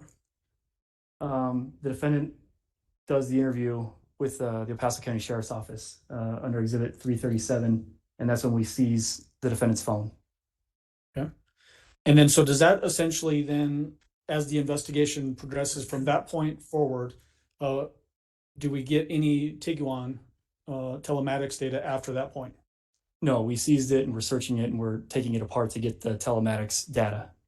And then as it relates to her phone call detail records and that sort of thing, any data from the phone going from the end of that interview at roughly 4 p.m. on the 29th forward until she's arrested, do we have any data for that particular phone? No, we seized the phone to download it, and so there's no more call detail records with this phone number. There's no more Life 360 GPS hits with this phone. And so now the defendant is without a car and a phone. Okay. The next entry is at 2:18 p.m. What is that? Harley messages the defendant saying uncle wants you to call him. And this is getting towards the halfway point of the interview, and the defendant messages back, okay, love you. And so does this text message actually come into the defendant while she's in the interview room? It does, and this is the last message the defendant sends using this phone. Okay. The next entry is at 4:20 p.m. What is that? We played the interview, and so towards the end, the defendant started complaining of shortness of breath and chest pains on top of a rape story. And so the defendant is transported from the sheriff's office to Memorial Hospital. The next entry is at 5:30 p.m. What is that? Harley clocks out of work. The next entry is from at 7:52 a.m. You have a squiggly line in front of the 7. What does that squiggly line mean, first of all? So that's approximately. So it's going to be around 7:52 p.m. The defendant left Memorial Hospital. Why do we have an approximate time there as opposed to before when we've had very specific times? We don't have the phone anymore with the Life 360 GPS or the towers or anything like that. So it's just based on witnesses and their account. Does this coincide with the testimony that we had from forensic nurse examiner Amanda Van Nest about the defendant leaving from the hospital before completing the examination? This part, yes, when the defendant left the hospital. The next entry is at 8:31 p.m. What is that? 8:31, we heard testimony through Janine Sanchez that she went with Harley and picked up the defendant at the Taco Bell. And then they went and stayed the night at Ms. Sanchez's residence. That Taco Bell, what's the address of that, first of all? The Taco Bell is 390 North Union. Is that in fairly close proximity to the hospital, Memorial Hospital? It's very close. It's within walking distance. And then the next timed entry that we have is at 8:48 p.m. What is that? 8:48. So the defendant's phone is no longer in play. So now we have Harley's phone. And based on some statements from Ms. Sanchez, we don't know who's sending this message. But it's coming from Harley's phone to the defendant's sister, Amy Lowry. And it says, "We have to take location off and get another number. We will call you back." The next entry at 9:16 a.m. to 9:16 p.m. to 9:19 p.m. What is that entry? These are messages between Harley's phone and Mr. Stauch's phone. And why are the symbols here for these portions of coming from Harley's phone different than they've been before, where you can actually see Harley's picture inside of them? We're not confident at all that this is Harley sending these messages. We believe it's the defendant. Is that based in part off of the information that Janine Sanchez gave us when she testified very early on in this trial? That and Harley's statements. Okay. So the 9:16 p.m. to 9:19 p.m., tell us about that entry. Harley's phone messages Mr. Stauch saying, "I need to be able to get all my belongings tomorrow with my grandma so that I have a place to live with my family, please." Mr. Stauch says, "Call me." Then the reply is, "No, I don't want to. I do not want to live there. I just need to know that I can do that privately with my grandma present." Mr. Stauch says, "Okay, whatever you need, I will support you." You taking Chance and Sadie, those are the two dogs. And the response is, "Will that be okay to load up all of my things alone?" And Mr. Stauch replies with, "Harley, I will be there to help you. Obviously, I want you to stay, and you know that, but I understand your feelings." And the response is, "I need their supplies too. They were left with no way to go out, and I feel I will give them a better care." Mr. Stauch says, "Not true. The deputies took them out and fed them. I made sure if that and went home once to check." I think he meant I made sure of that and went home once to check. The next entry is at 9:19 p.m. to 9:24 p.m. What is that? This is just a continuation. The response to Mr. Stauch was, "They need love, not just going out." Mr. Stauch says, "We all do." The response is, again, "Is it okay that my grandma and I load up my things?" Mr. Stauch says, "Yes, and I will be there to help and support you." The response is, "I asked you, could we be alone? I do not want you things." Mr. Stauch says, "I will not bother you, but I have a responsibility to you, and that isn't changing." And the response to Mr. Stauch is, "I will get my cell changed tomorrow. Thank you. My family would like to be with me, and I'm asking that you understand that and let me get them. I want my mom's things too, because we wear a lot of the same things, and I have all my memory boxes. What day can I get everything alone?" Mr. Stauch replies with, "Is mama not coming home? Do you know something? Because we know nothing." And the response is, "That's funny because the lady showed me your thread." Based on the context of this text exchange from Mr. Stauch to Harley Hunt's phone, in your mind, does it appear that Mr. Stauch thinks he's talking to Harley Hunt? It appears Mr. Stauch thinks he's talking to the defendant. Okay. And then 9:25 p.m. to 9:33 p.m., what is that entry? Just a continuation. The response to Mr. Stauch is, "Please tell me I can get my things privately so my family can spend their money on a ticket and a rental truck. I have to tell them." Mr. Stauch says, "Tell them what?" The response is, "I asked, could I arrange a time to come privately with my family to get belongings?" Mr. Stauch says, "Tell who?" And then the response is my grandma. And Mr. Stauch says, anyone can come, but I will be there, and a cop can be there too. And the response is, no one would take anything of yours. And Mr. Stauch says, Harley, I'm not worried about that. I have a responsibility here, and this is the right way. The next entry is 9:30 p.m. to 9:33 p.m. Tell the jury about that entry. This concludes this conversation and the day. Harley and the defendant and Miss Sanchez are all at Miss Sanchez's residence. And this is the last of the messages between Harley's phone and Mr. Stauch's phone for Wednesday. It begins with, okay, could it be just you and no one else? Mr. Stauch replies, yes. And the response is, and no one wants to talk, so we ask that as well. Mr. Stauch says, okay. And the response is, thank you, I will let you know when. Mr. Stauch says, okay, still can't find Gannon, BTW, which is for by the way. And is that the last entry on this timeline, page 2 of People's Exhibit 698? It is. Okay. And Your Honor, Good time. that's what I was just going to say.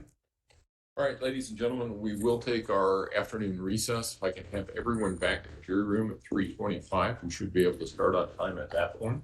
Again, don't discuss the case among yourselves. Don't discuss the case with anyone else. Don't do your own independent research about any aspect of the case. And with that, we'll see you back at 3:25. All rise for the jury, please.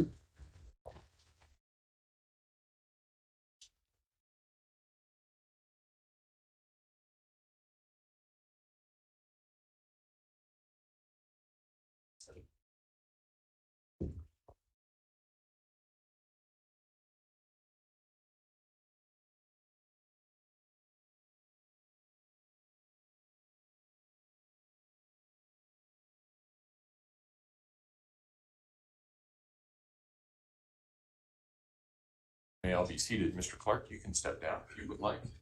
I'll see everybody at 3:25. That's the small hand on the 3, big hand on the 5.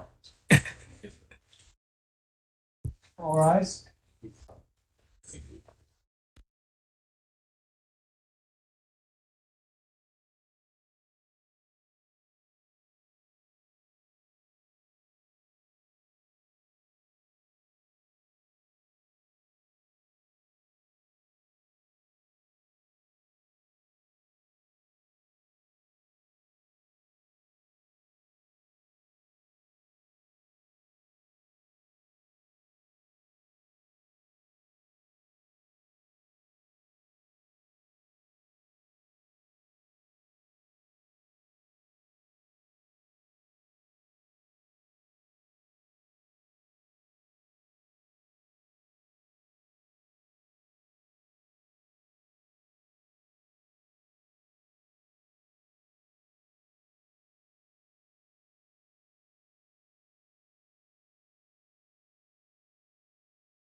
Court will call 20 CR 1358, People versus Letecia Stauch. Record should reflect the jury is not present in the courtroom.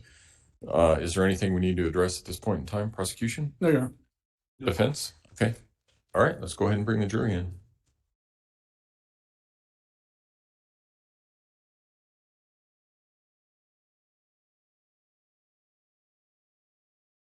$79, really?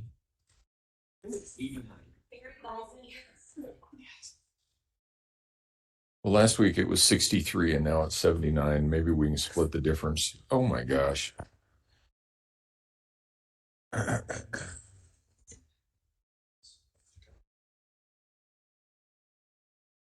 64 one day.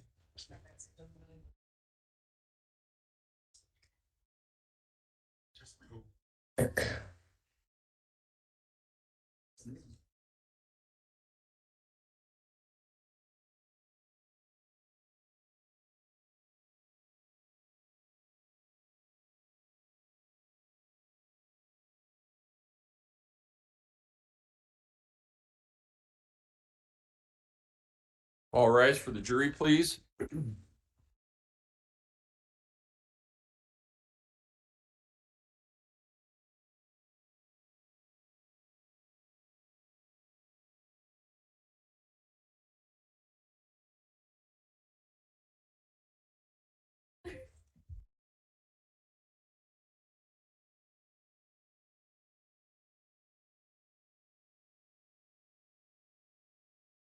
Thank you. You may all be seated. Court will recall 20 CR 1358, People versus Letecia Stauch. Record should reflect the jury has returned to the courtroom.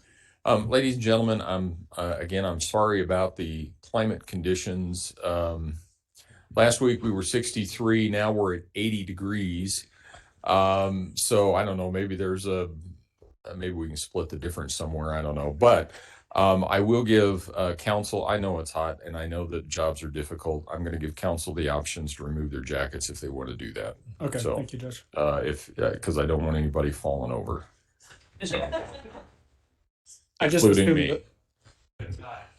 No, you got to keep the tie on. You got to keep the tie on. I just assumed the court thought that we all had earned a beach vacation and so wanted to raise the temp in here. Yeah, May I proceed, Your Honor? you may go ahead. We had just finished Mr. Clark, People's Exhibit 698, page 2 of 2. Now we're jumping to People's Exhibit 699.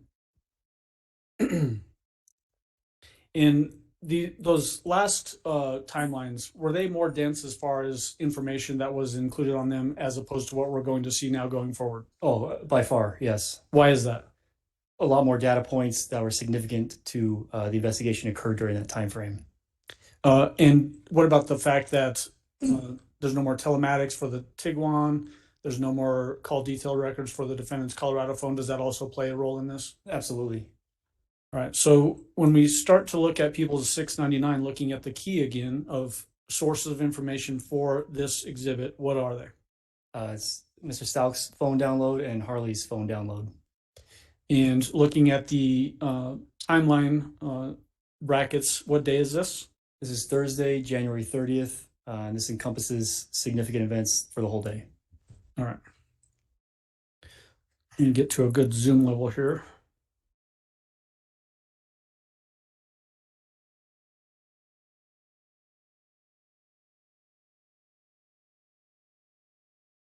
All right. So the first entry on this, there's no time listed there. Why is that?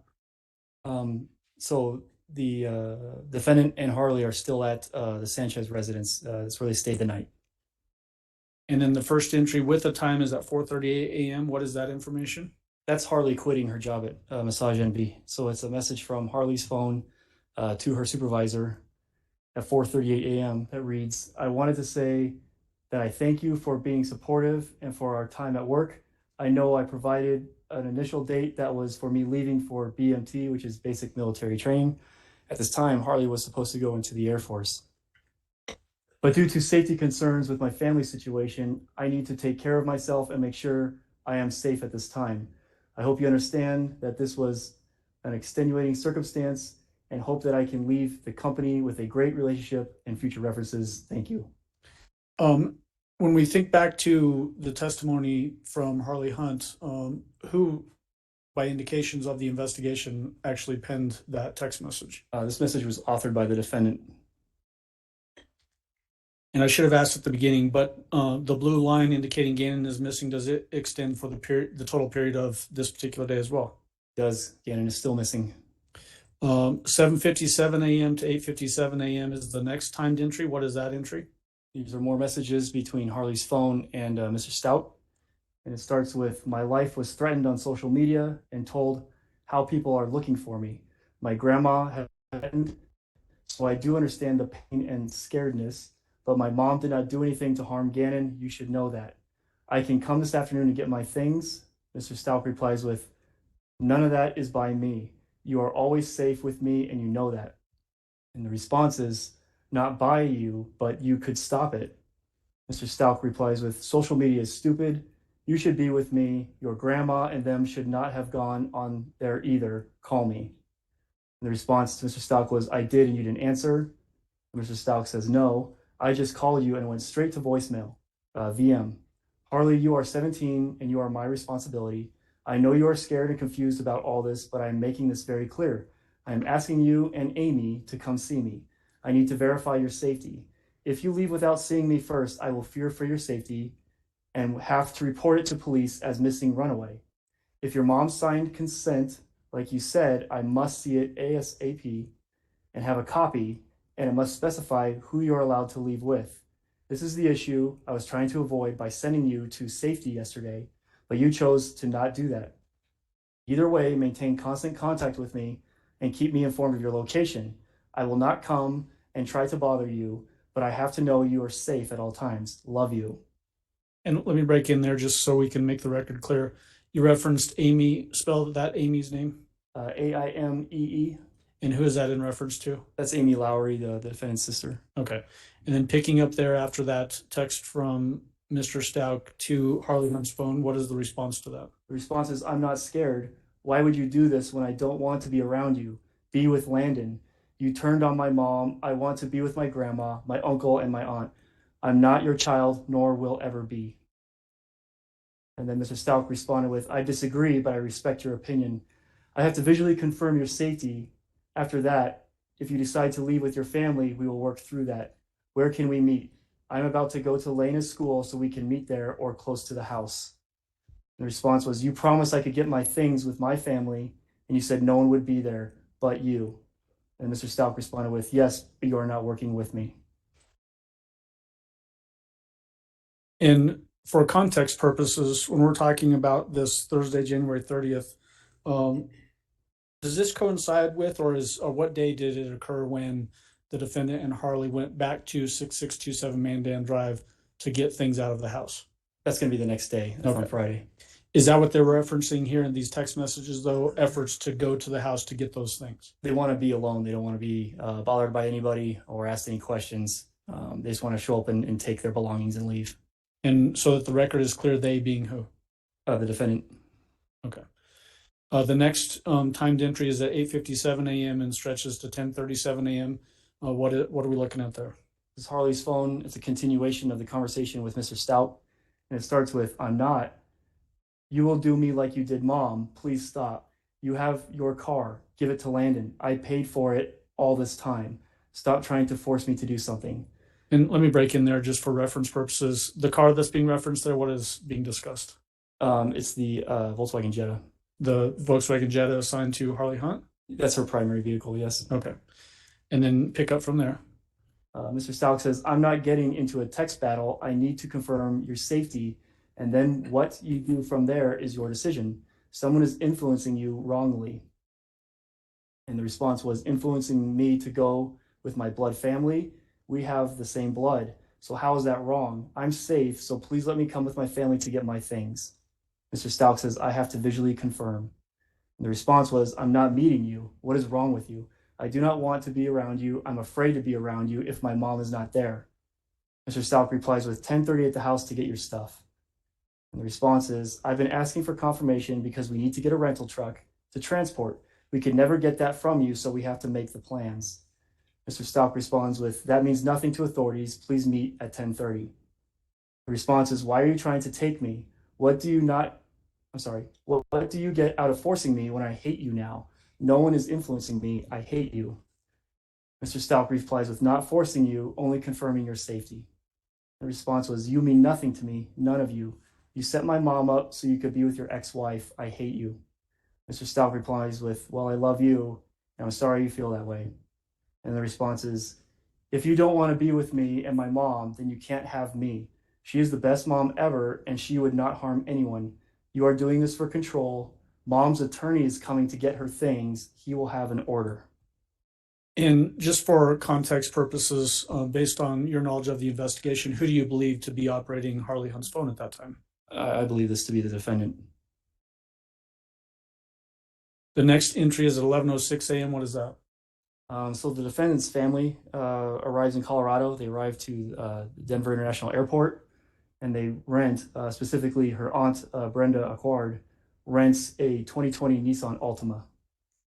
During the period that this Nissan Altima is in play as being rented by Aunt Acquard, did the defendant have some access to this car by herself? She did. Okay. The next entry is at 1:24 p.m. What is that? This is when the defendant and Harley go to the Marshalls located at 1760 East Woodman Road. And that's where the Volkswagen Jetta and Harley's phone were seized by the Paso County Sheriff's Office. Does that then now diminish even further points of data going forward now that Harley Hunt's phone is also seized? It does. None of the original data points that we've seen up to this point are in play anymore. We've seized 2 cars and 2 phones. And was there telematics associated with the VW Jetta? No, Is that the last entry on People's Exhibit 699? it is. Moving on to People's Exhibit 700.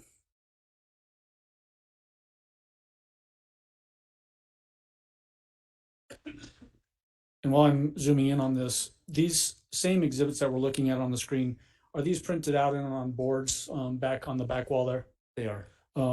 giving the jury access to them back in the deliberation room at some point? Yes. Same exact things? Same exact things. Looking at People's Exhibit number 700, what are the sources of information for this portion of the timeline? So we have FBI CAS data because you may recall Sergeant Roy Ditzler testifying that he placed a GPS tracker on the Altima later in the afternoon on this Friday. And then we also have some American Express financials, some transactions. And the period of time for this particular timeline, People's Exhibit 700, is what? Friday, January 31st, encompassing the entire day. Okay. And then does the Gannon is missing indicator line extend for the entirety of this day as well? Yes, Gannon is still missing. Starting at the first time's entry on the timeline at 9:44 a.m., what do we have there? So at 9:44 a.m., the family goes to the Enterprise located at 421 North Chelton Road. And by the family, that is the defendant and Harley, along with Aunt Brenda Awkward, mom, Deb Lowry, and then brother Dakota Lowry. And Dakota Lowry, is that the same person that testified in front of this jury early on in this trial? That's him. And they rent a 2019 Ford Transit van, and we'll refer to that as van number 1 for the next essentially 24 hours. And why do we have to designate van number 1 and then a secondary van number 2? Because tomorrow, on Saturday, the defendant rents a similar van, but from budget. Okay. And that's van number 2. 11:19 a.m., what's the entry there? So we're on Friday, 11:19 a.m. The van with the family and the Nissan Altima with the defendant, and the family means all of them, they all arrived to 6627 Mandan Drive to take out the defendant and Harley's belongings. And then the next entry at 12:10 p.m., what is that? That is when the KKTV interview was done by Spencer Wilson with primarily the defendant and with a brief appearance by Harley. And we heard testimony from Spencer Wilson on that point as well, is that right? We did. And then in the frame, you actually see the back end of the van number 1. How many times roughly during that interview did the defendant reference Gannon's name? You know, it was 9 to 12, if I remember correctly. and do you have, I'm sorry, finish your sentence. I think it was less than It was no more than 16. I think 12 is the number that comes to mind. And then how many references by the defendant to I, me, or my? Do you have any idea? It was over 100. Okay. The next entry is at 3:26 p.m. and 3:38 p.m. What is that information? So after the interview, the family with the two vehicles returned to where they're staying, which is the Extended Stay of America, located at 5855 Corporate Drive. And we know that the defendant stayed in room number 103. And so they arrived there at 3:26, and the tracker went on the Nissan Altima at 3:38. And then looking above the line, there's a reference to cast report page 43. Why is that particular page significant for this portion of time on the timeline? The Altima returns to the S-curve. All right. So going below the line, looking at 3:45 p.m., what is that indicating? So the tracker was placed at 3:38. Less than 10 minutes later, the Nissan Altima departs the extended stay and starts traveling north on I-25. Based on your understanding, who was in control of the Nissan Altima at that time? The defendant. There was some testimony during Harley Hunt's testimony about the defendant and actually also with Dakota Lowry leaving for a period of time and nobody knew where she was. Is that this period of time that we're about to talk about? Yes, it is. All right. The next timed entry is 4:41 p.m. What is that? That's the Nissan Altima pinging with the GPS tracker at the S-curve. And what is the time brackets where this Nissan Altima goes up to southern Douglas County to that S-curve and then returns back down? It's not long. We've got from 4:16 p.m. where it went further north and then double backed to 5:13 p.m. So it's about an hour. Okay. And then the next entry is at 5:37 p.m. to 5:41 p.m. The Nissan went through the Starbucks drive-through located at 1150 Interquest Parkway. And so we have GPS data and we have a financial transaction from American Express for $5, I think. And so this is after the Nissan Altima is at the S-curve, goes to Starbucks? Yeah, it goes to the S-curve and then it comes back down and goes to Starbucks. Based on your knowledge of the investigation, what did the defendant do up at the S-curve? So this is when we believe that the defendant picked up the suitcase that had Gannon in it from the S-curve. And then subsequent to this, so after this point, is that when the board was found at some point later on in the investigation? Yes, we found a piece of the board, which I testified to a couple weeks ago, that matched the photo in Al's phone of the same type of board, same shape, same damage, that kind of thing. I believe it's the same board. That was found at the S-curve in a little ravine. The next entry at 5:56 p.m. to 6:19 p.m., what is that entry? The vehicle goes to Petco, the same one that the defendant went to with Gannon in the red truck on Monday, located at 5020 North Nevada Avenue. And there was a financial transaction for $32. And then the last entry at 6:23 p.m. to 6:26 p.m., what is that? It arrives back to the extended stay and then parks at its final spot for the night at 6:26 p.m. All right. Is that the last entry for the timeline of 700 on January 31st, 2020? Yes, this takes us through Friday, January 31st. Moving on to People's Exhibit 701.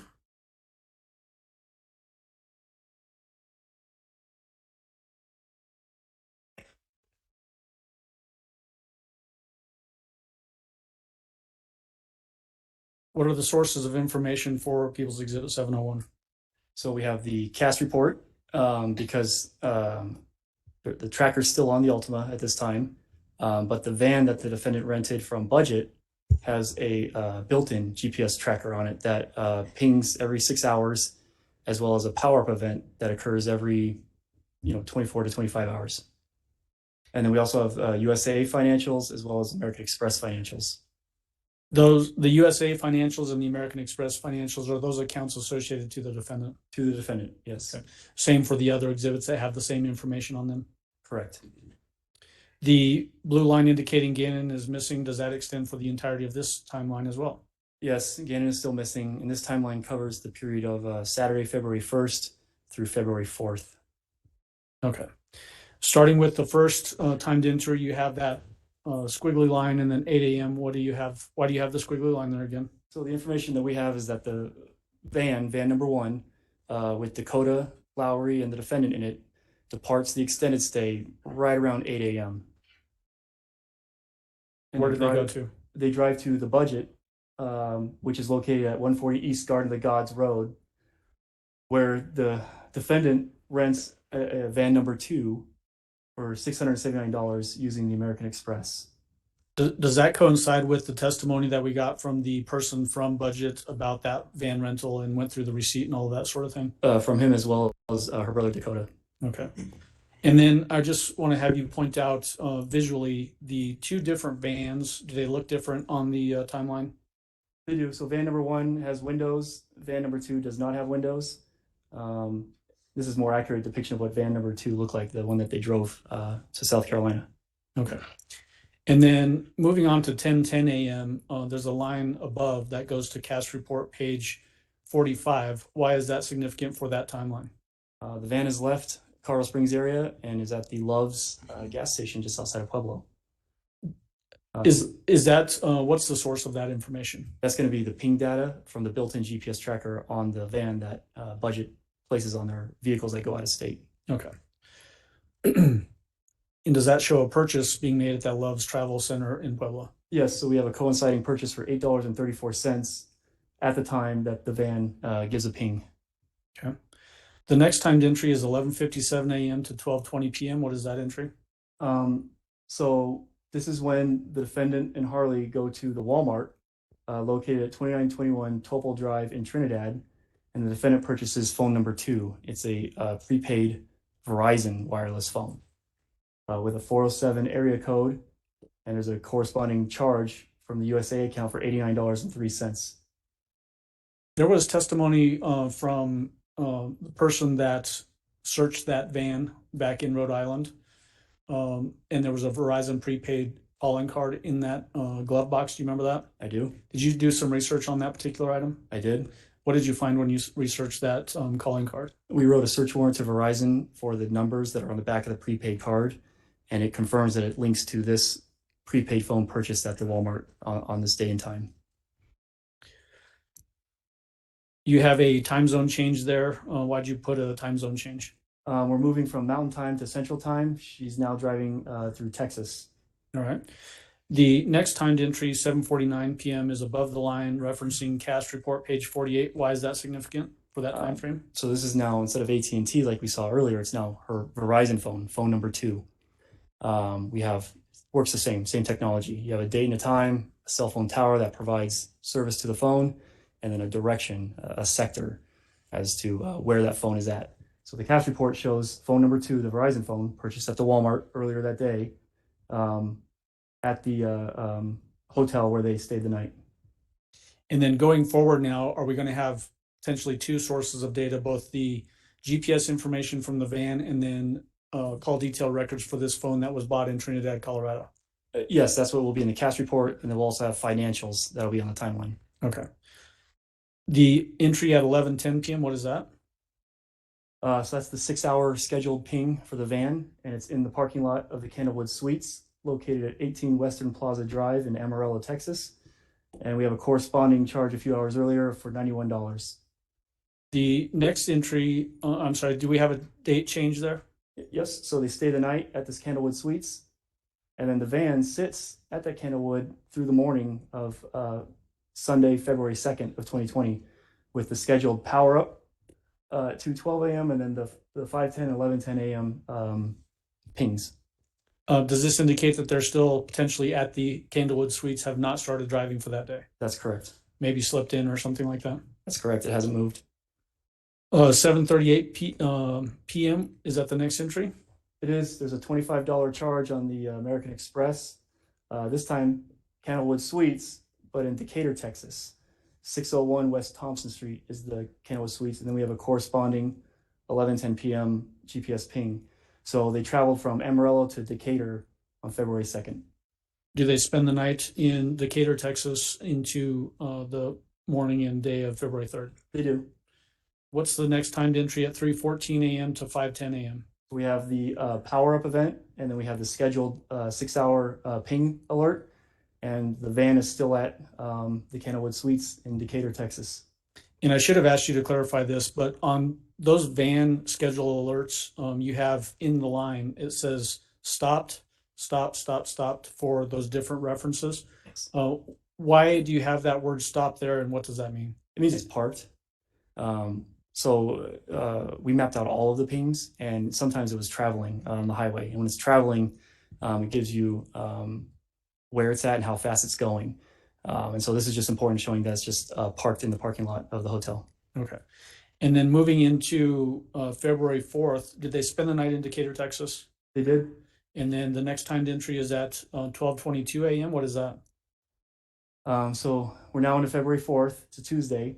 At 12:22 a.m., the defendant's American Express was charged for $106 at the Kennewood Suites located at 1953 North Cross Lane in Pensacola, Florida. Why is the stop at that Candlewood Suites in Pensacola, Florida, significant for the investigation? That's where Gannon would later be found, nearby under a bridge. Okay. Let me ask you whether you know this or not. Was surveillance video, like we had the surveillance video from the Amarillo, Texas Candlewood Suites. Was there able to be video obtained from the Pensacola, Florida Candlewood Suites? Unfortunately, there was not. It had already been overwritten. Okay. The next entry is at 4:15 a.m. and it goes above the line to the cast report page 54. Why is that cast report page significant for this timeline? So it shows the towers and sectors that service the Verizon phone number 2, that provide coverage to the Kennewood Suites where they stayed the night. We've got 2 scheduled pings at 5:10 a.m. and 11:10 a.m. in the parking lot of the Kennewood Suites. But then we had one of those power-up events at 4:15 a.m. And here's where Gannon was later found, and here's where that power-up event occurred. And so sometime between 12:22 a.m., when the defendant checked into the hotel, and 4:15 a.m., the van had moved. It was less than... Was it 1.8 miles from that point to where Gannon was? I was going to say less than 2 miles. It was 1.8 miles from that ping to where Gannon was found. And actually, I think I took you down the wrong path. So the 1.8 miles, based on the cast page there, do you see the brackets? That's from the hotel to the ping. It's less than 2 miles from the ping to where Gannon was found. Okay. Just want to make sure we made that correction. The 5:10 a.m. to 11:10 a.m. Entry, what is that telling us? Those are the scheduled every 6-hour pings, and those are technically in the Comfort Inn parking lot, but the Comfort Inn shares a parking lot with the Candlewood Suites when you look at it on a map. So does that mean that the Candlewood Suites and that Comfort Inn are right next to each other? Right next to each other with a shared parking lot. All right. What about the address for that Comfort Inn? It says on the line on that entry 8080 North Davis Highway, Ferry Pass, Florida, whereas the Comfort Inn says 1953 North Cross Lane, Pensacola, Florida. Sure. It's the same zip code. And so that's just how they're registered online with their address. Okay. I confirm they're right next to each other, and then one just faces one street for the addressing, and the other faces a southern street for the addressing. Okay. The next entry is 11:44 a.m. What is that? That's a financial. Harley goes in and buys breakfast at the McDonald's, which is like less than a block from that Kennewood Suites. The next entry you have is a time zone change. Is that right? That's correct. We go from Central Time to Eastern Time. All right. The next timed entry you have is at 11:32 p.m. and it points upwards to a cast report page 56. Excuse me, on page 56. Why is that cast report page significant for this timeline? It corroborates what the van pings are saying with the call detail records, along with the financials, that the phones continue to travel down south and stays in the Orlando area. And does the financial show a check-in at an Orlando hotel? Yes, the Holiday Inn, 11:32 p.m. There was a $315.70 charge made to the Holiday Inn in Orlando, Florida. Is that the last entry on this particular timeline? Yes, so this takes us through Tuesday, February 4th of 2020. Okay. Moving on to People's Exhibit 702.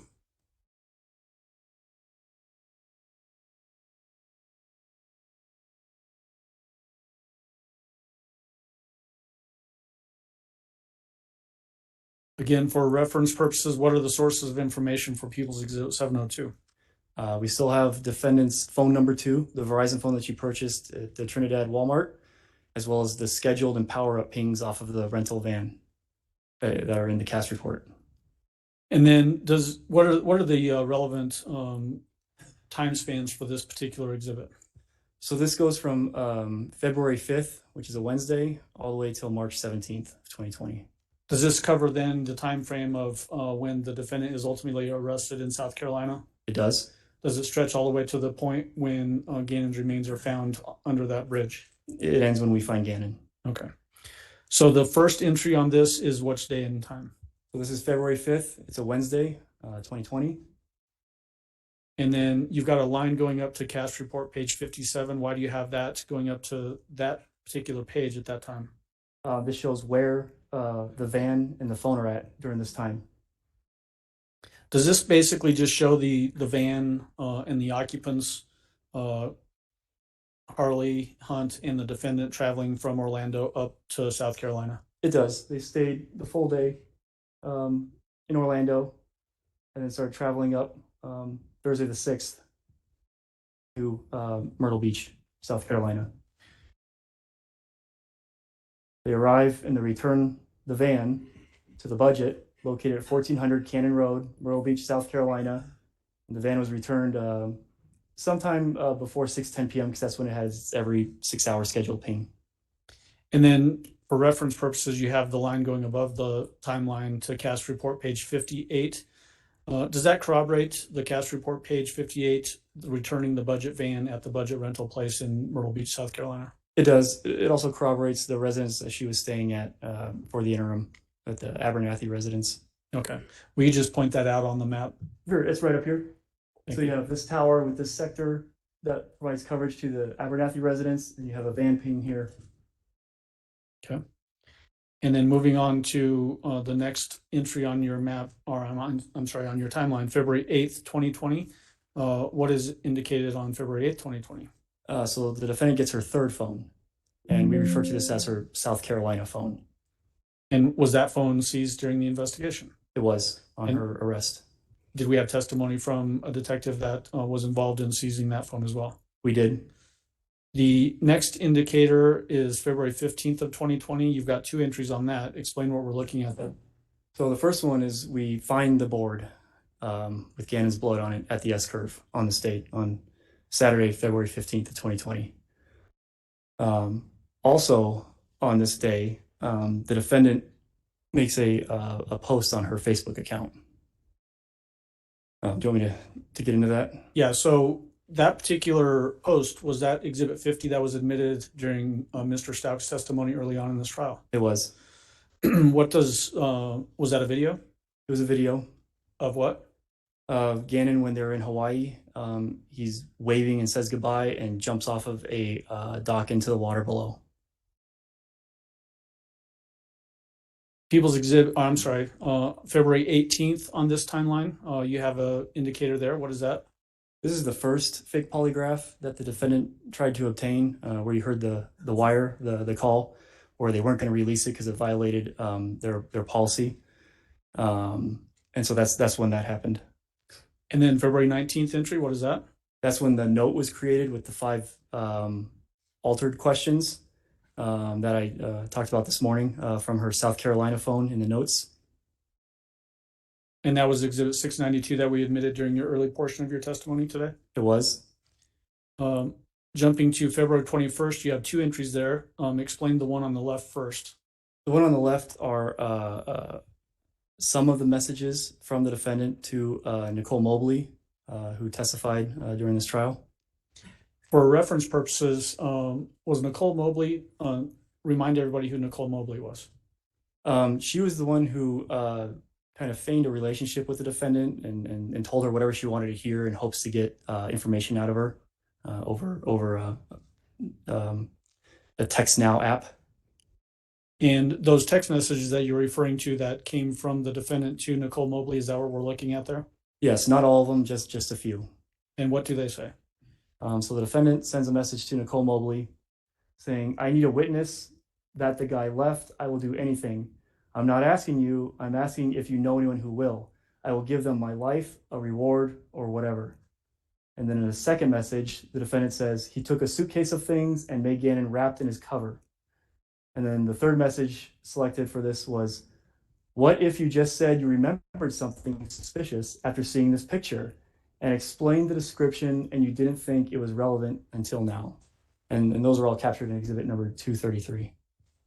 And exhibit 233, is that the total number of messages that went back and forth between the defendant and Nicole Mobley? Those are all of them, yes.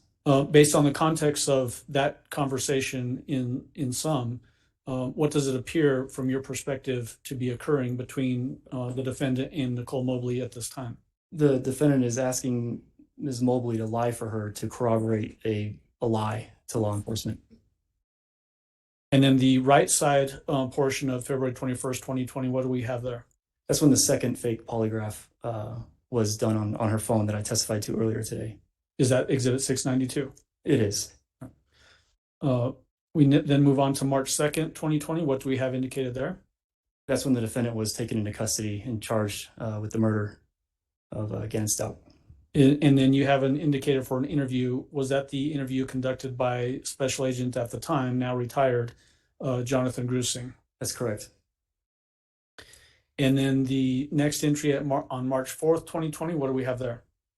As the defendant was being transported back to Colorado Springs, she attacked one of our Paso County Sheriff's deputies.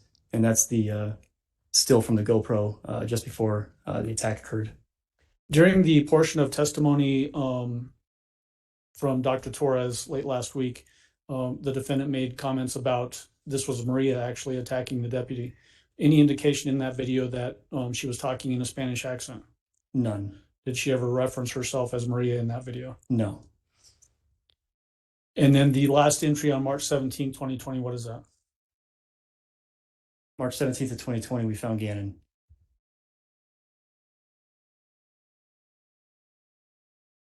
All right. Your Honor, may I approach and set up the easel? We can turn the TV off.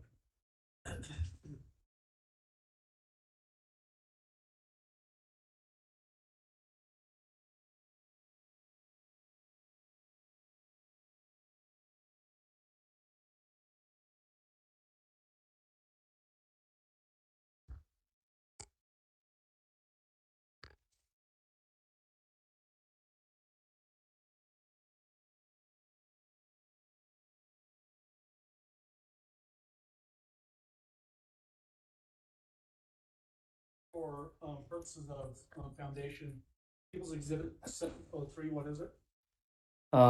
It's some of the defendant's Google searches on her Colorado phone number 1. And what is the date span of these searches? January 21st of 2020 through January 29th of 2020. January 29th, for reference purposes, is that when the defendant's phone was seized by law enforcement? It was. Is that why that's the end of the searches on this particular exhibit? It is. Is it fair and accurate? It is. And then as it relates to 722, 720, 721, and 722, what are these exhibits? These are Google searches from the defendant's South Carolina phone number 3. 720 spans February 19th of 2020 through February 23rd of 2020. Exhibit 721 spans February 24th, 2020 through February 26th, 2020. And then Exhibit 722 are searches conducted from February 27th, 2020 through March 1st of 2020. These all fair and accurate representations of searches that were found on the South Carolina seized phone? Yes, phone number 3, the South Carolina phone. This time I'd move for admission of these exhibits 720, 721, and 722 as it relates to the South Carolina phone, and then People's Exhibit 703 as it relates to the Colorado phone. Mr. Cook, No objection, Your Honor. exhibit 703, 720, 721, 722 will be admitted. Go ahead. Thank you, Your Honor. And permission to publish 703 at this time. You may go.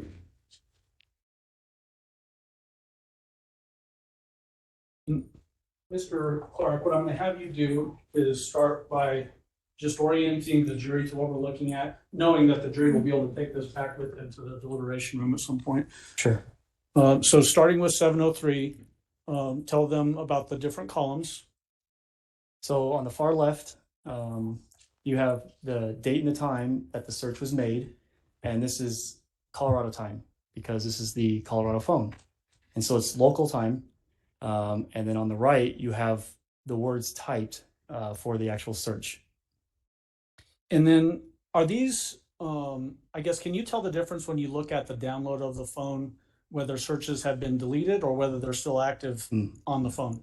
Yes. So on this Colorado phone, there was just over 6,400 searches done during this time period of the phone download.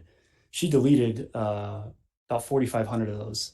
So we're left with about 2,000 searches that still have a date and a time component with the search.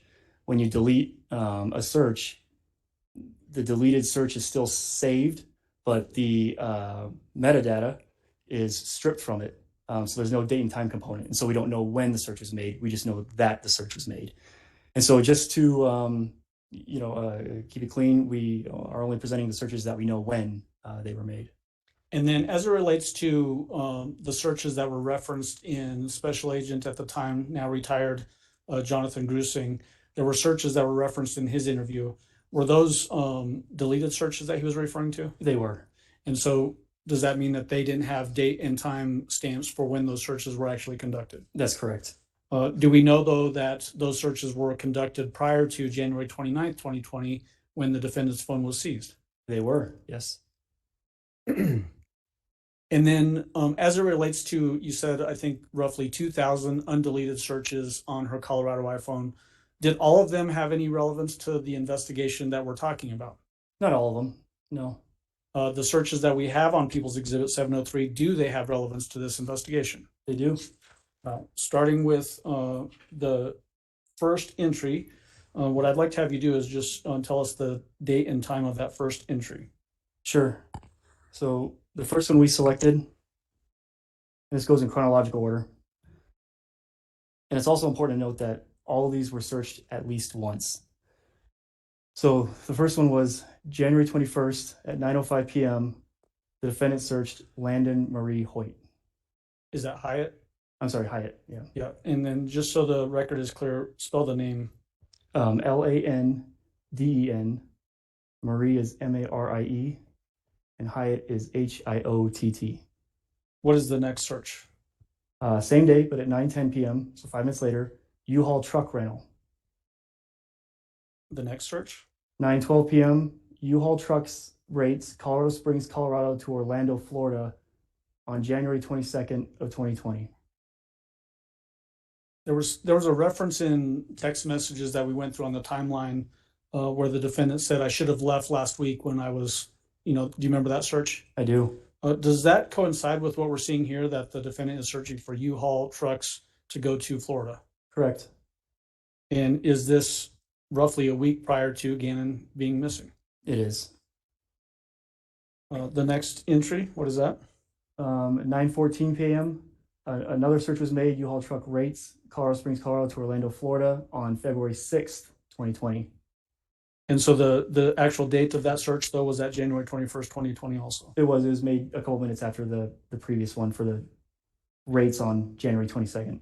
Are there two searches next that occurred on January 24th, 2020? Do you ever wake up in a bad Tell mood us the sometimes time and of think, each one of those is this day ever going to end? 7:32 p.m. It's going to get any Jobs, better. employment in Well, Wood Beach, I've got South the answer. Carolina, using Indeed.com. And so the actual date of that search, though, was that January Sometimes 21st, you just 2020 need also? to take- It was made a couple minutes after the previous one for the rates on January 22nd. Are there two searches next that occurred on January 24th, Assuming that 2020? means take Yes. nothing. Tell us the time of each Is that one of based those off two the searches. context of the 7:32 of the, p.m. search term. Yes. Are there then now a bunch of text messages? I'm sorry, not text messages. Searches on the defendant's Colorado phone that occur on January 25th of 2020. Yes. Tell us the first one and what time that occurred and what it is. First one occurred at 8:48 a.m. and it's jobs, employment in Los Angeles, California, using Indeed.com. What's the next one on January 25th? January 25th is 12:16 p.m. Now this is Saturday, before Al flies to Oklahoma. So Saturday the 25th at 12:16 p.m. Find real military singles was searched. Is there another search at 12:16 p.m. as well? There is military dating and singles at militarycupid.com. What's the next search on January 25th of 2020? 1:40 p.m. The search was parenting should be 4 people, not 1. What's the next search on January 25th, 2020, and what time? Also 1:40 p.m. I'm over doing all the work for my stepkids and their mom doesn't help. What's the next search on January 25th, 2020, and what time? It's at 1:48 p.m. and it reads, if you aren't involved in your kid's life, you are shitty. What's the next search on January 25th, 2020, and what time? 1:49 p.m. My husband's ex-wife does nothing for her lids. Based on context, what do you think that the lids actually meant? Should be kids. Okay. Is it a typo basically on the searcher's part? Yes. The next search on January 25th, 2020, what time and what did it say? 1:51 p.m. I wonder if my husband's ex-wife is sending me a Valentine's card since I raised her kids.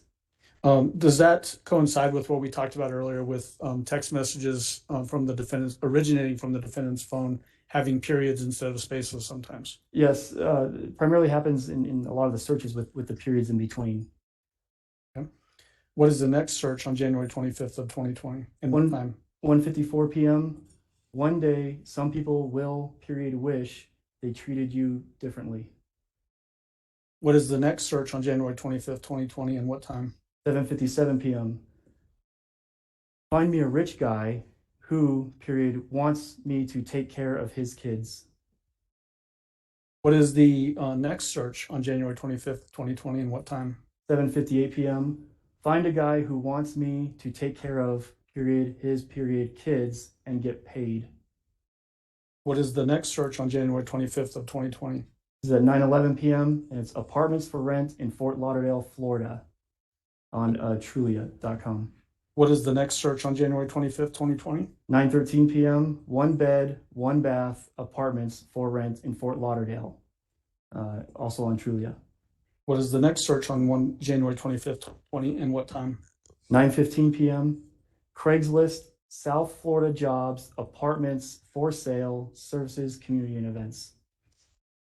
What is the next search on January 25th, 2020 and what time? Still 9:15 p.m. South Florida rooms and shares on the Craigslist website. The next one on January 25th, 2020 and what time? 9:20 p.m. South Florida jobs, in quotes, teacher, on Craigslist. The next search on January 25th, 2020 and what time? 9:47 p.m. Orlando jobs, Disney, in quotes, on Craigslist. During the course of the investigation, did it become clear to you that the defendant had an affinity for Disney and Disney characters? Yes. The next search on January 24th, 2020? 9:49 p.m. Orlando jobs, in quotes, manager on Craigslist. The next search on January 24th, 2020? 25th. Still 9:49 p.m. Orlando jobs, cruise port, in quotes, also on Craigslist. What did I say? I think you said 24th. Okay. And you corrected me to the 25th. Thank you. What's the next search on January 25th, 2020? 9:49 p.m. Orlando jobs, airport, in quotes, on Craigslist. Based on all these searches for apartments and jobs in the Florida area, to your belief, did it appear that the defendant was trying to look for a way to move from Colorado and go to Florida without the family? Right. 1 bedroom, 1 bath apartment for rent. That means you're not moving a family of 5. And then do we have searches, 3 searches that occurred on January 27th, 2020? We do. Tell me the first one on January 27th, 2020. 12:09 a.m. My son, burned the carpet. How, do I fix it? Is there a period between the fix and the if? There is. I just couldn't see it from this angle. How do I fix, it? And then the next search on January 27, 2020, what is it and what time? 1:03 a.m. Son sick. Can he stay? Period. Home.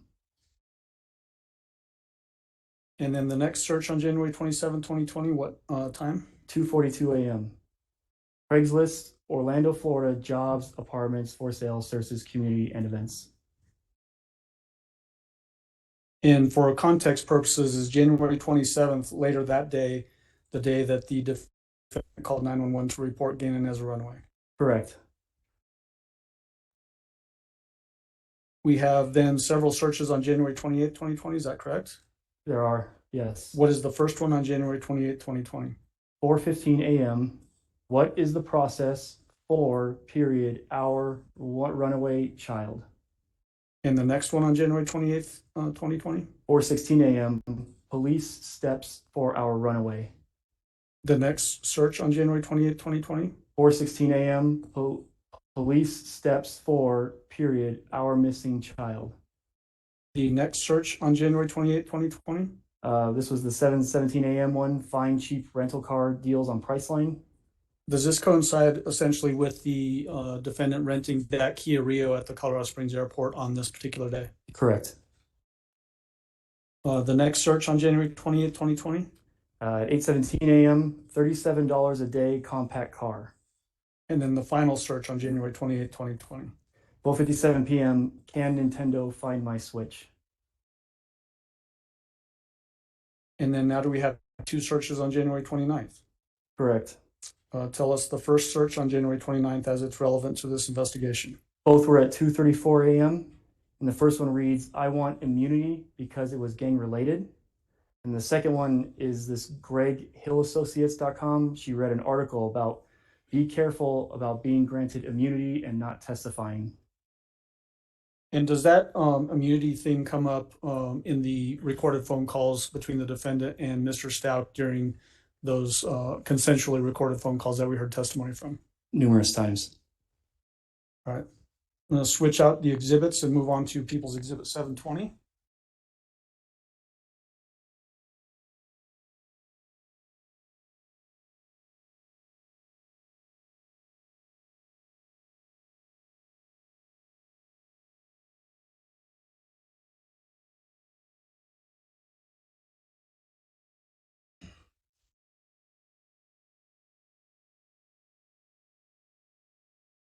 Remind us first, before we get started on People's 720, the date range that we're going to be looking at for the searches here. So this is from phone number 3, the South Carolina phone. And it's from February 19th to February 23rd, 2020. Okay. There were just over 1,300 searches during this time period on her South Carolina phone. We were able to get that down to 377 unique searches. And out of those 377, we're going to show you 96 that are relevant to this case. All right. Do we have, it looks like 5 searches that are relevant to this investigation that occurred on February 19th of 2020? That's correct. Tell us the first search on February 19th, 2020 and what time? 1:22 p.m. The defendant searched crime online. What is crime online? Do you know? It's the Nancy Grace show for nationwide exposure crimes. And was there a reference to the defendant being in contact with the Nancy Grace show during some of these recorded phone calls that we heard? Alleged. We don't have any proof that that the defendant spoke with Nancy Grace. What is the next search on February 19th of 2020? At 3:49 p.m., Palmer, period, Harold, period, Colorado, period, Springs. Is Harold misspelled there? It is. It's HEARLD. What is Palmer Herald, Colorado Springs? It's the newspaper up in Palmer Lake area. So does that indicate to you that the defendant was searching for news in the Palmer Lake area, which would cover the area where the board was found? It was. This is during our search operations up there. The defendant was very interested in lots of local news, monitoring what our investigative tactics were at the time. And then what is the next search on February 19th, 2020? 7:22 p.m. Does text-free show location? What is text-free? That's the app that the defendant requested Nicole Mobley download so they could communicate with each other, and where the defendant sent those messages to Nicole Mobley. The fact that she's searching for does text-free show location, in your mind, does that indicate an awareness of investigative efforts and efforts on her part to evade those investigative efforts? Absolutely. What is the next search on February 19th of 2020? 7:43 p.m. How can I make my phone's IP period address hidden? Is address misspelled? It is ADREES. Again, similar to that last question, does this also indicate to you that the defendant appears to have some knowledge that she's wanting to hide information from the investigation? That's correct. What is the next search on February 19th, 2020? 8:11 p.m. The search was send a fake email. And then do we have two searches on February 20th, 2020? We do. What is the first search on February 20th of 2020? At 6:51 a.m. How long will fingerprints stay on an object? What is the next search on February 20th, 2020? 8:49 p.m. I need a fake ID that's legit. Then do we have a bunch of searches on February 21st, 2020 that are relevant for this investigation? We do. What is the first one on February 21st? 6:43 a.m. Children trafficking to period Mexico period from period, and it's misspelled Colorado. It's spelled COLOROSDO. And does this roughly coincide with references by the defendant in some of these recorded consensual phone calls that were recorded by the FBI, indicating that Gannon may have been trafficked to Mexico? Yes. What is the next search on February 21st, 2020? 6:54 a.m. I need a criminal polygraph.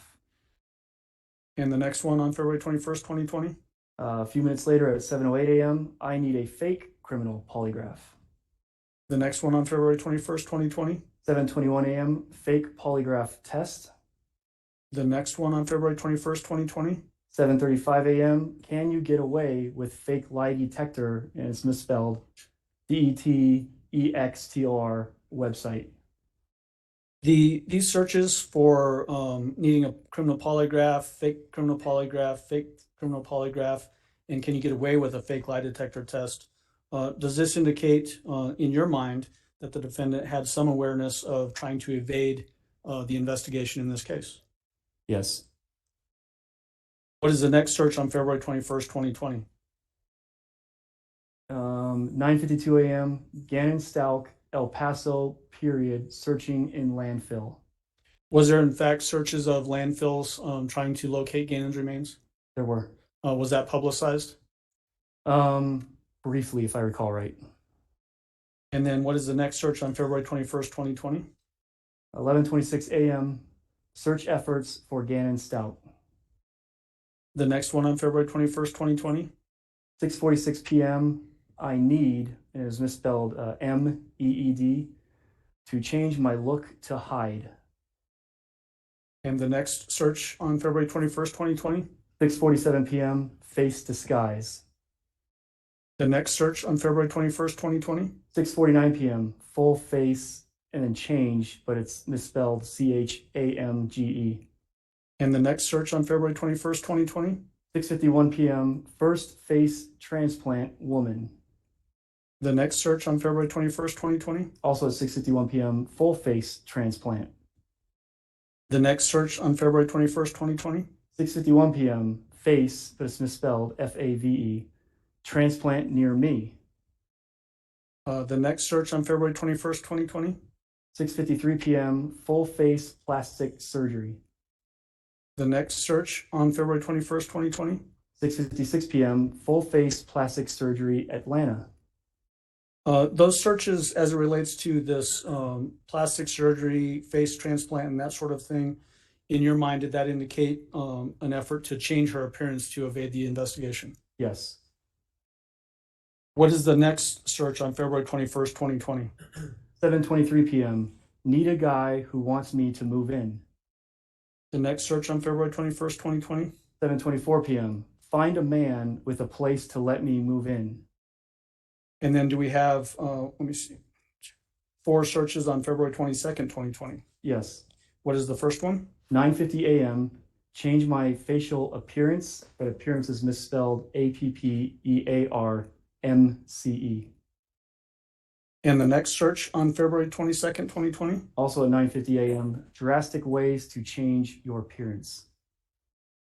The next search on February 22nd, 2020? 2 minutes later, see what my face will, but misspelled SILL, period, be with plastic surgery. And the next search on February 22nd, 2020? Also at 9:52, plastic surgery, Myrtle Beach, SC. Did this indicate to you that the defendant is still indicating a willingness or want to change her appearance to evade the investigation? Yes, And then do we have 4 searches on February 23rd, 2020? we do. What is the first one? 3:08 a.m. Gannon Stauch found. Was he found on February 23rd? No. What's the next search on February 23rd, 2020? 8:24 a.m. Replacement passport. The next search on February 23rd, 2020? 3:15 p.m. Shock from period watching someone get shot. Is someone misspelled? Yes, it's spelled SOMEOKE. Is this the first indication that we have? Well, let me back up a little bit.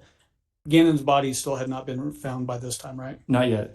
Is this the first indication that we have of consciousness by the defendant of Gannon being shot? Yes. And then the final search on February 23rd, 2020. 5:13 p.m. Face mask that looks real to disguise. Is that the last search on that exhibit? Yes. I'm going to switch them out and move on to 721.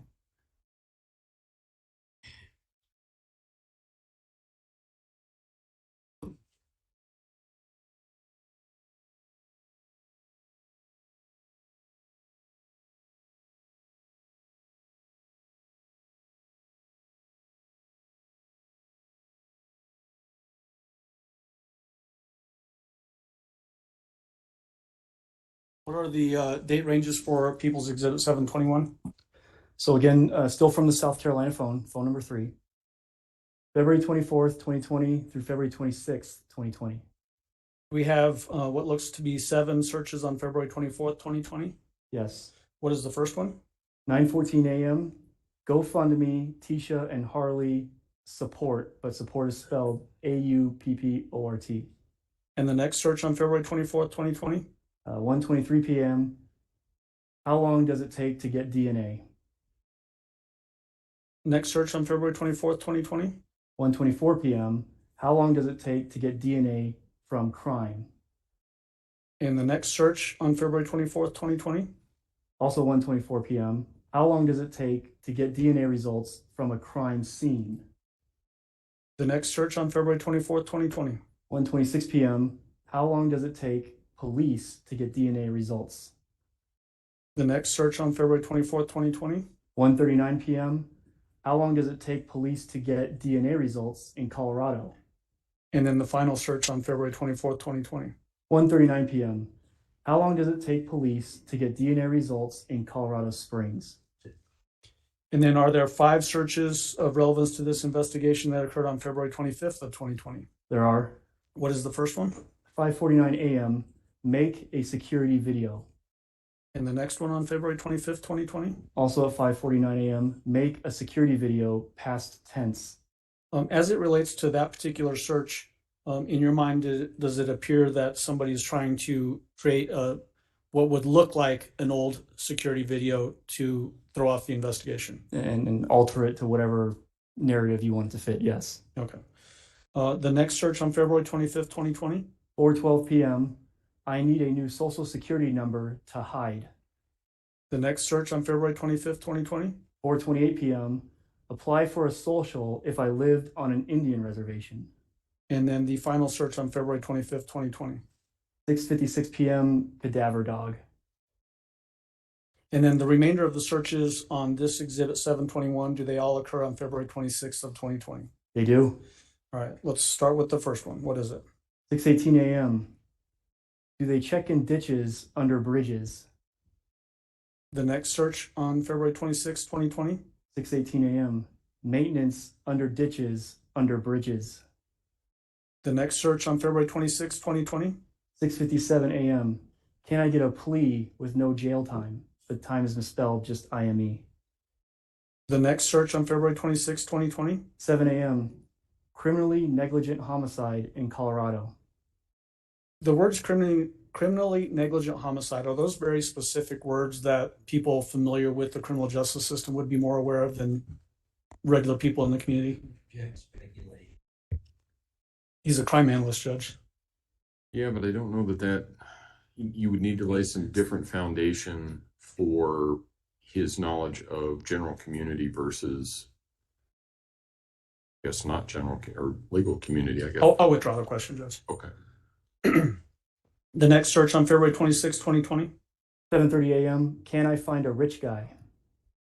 The next search on, I'm not sure what's so funny over here, Judge, but a lot of interruptions coming from my left. The next search on February 26, 2020. 8:10 a.m. Can they trace Snapchat? The next search on February 26, 2020. 8:30 a.m. Colorado closed cases. Is Colorado spelled correctly? No, it's misspelled COLROADO. The next search on February 26, 2020. Also at 8:30 a.m. Colorado misspelled COLROADO. Springs misspelled SPRINGS. Closed murder cases. The next search on February 26, 2020. 8:33 a.m. Drug cartels in Colorado Springs. Does this coincide with those consensually recorded phone calls that the FBI was involved with, wherein the defendant starts to introduce the idea that potentially a drug cartel was involved with Gannon's disappearance? Yes. The next search on February 26, 2020. 8:48 a.m. Make my phone get a call, misspelled, just CAL, from Mexico. The next search on February 26, 2020. 8:51 a.m. Fake a call, period, from Mexico, period. Drug, misspelled, SRUG, cartel. The next search on February 26, 2020. Also 8:51 a.m. Fake a call from Mexico, drug cartel. The next search on February 26, 2020. 8:53 a.m. Bluff My Call app. Are you familiar with what that means, Bluff My Call app? I am. What is that? It's an app you can download that makes a different phone number show up on the caller ID of the recipient's phone. Is that typically used in your experience to trick somebody into not knowing who is making a phone call? I've seen it a couple of times in like stalking cases where they use this app or an app very similar to it to mask their number. The next search on February 26, 2020. 8:54 a.m. What are some Mexican drug, misspelled SRUG, cartel phone numbers? The next search on February 26, 2020. 9:13 a.m. What do they do when they find a person body in another, misspelled ANITHER, state? The next search on February 26, 2020. 9:13 a.m. How do, period, they identify, misspelled IDENIFY, bodies found, misspelled FOUN, in another state? And the next search on February 26, 2020. 9:33 a.m. Make a fake Snapchat video. The next search on February 26, 2020. 10:45 a.m. Can the FBI go, period, to, period, Los Canos? What is Los Canos? I think it's a city in Mexico. The next search on February 26, 2020. 10:53 a.m. Create a recording of someone's voice and change the words. And create is misspelled CREAT. The next search on February 26, 2020. 10:55 a.m. Add someone's voice in a video. Is someone's misspelled? It is SOMEONES. Does this indicate to you that whoever is doing these searches is trying to change a video Correct. to add voices that weren't necessarily caught on the video? Correct. The next search on February 26, 2020. 10:56 a.m. Change someone's words in a video. The next search on February 26, 2020. 2:38 p.m. Bahamas marriage certificate. And the final search on February 26, 2020. 2:40 p.m. I need a fake marriage license. Is that the last search on People's Exhibit 721? It is. I'll switch them out and put up 722.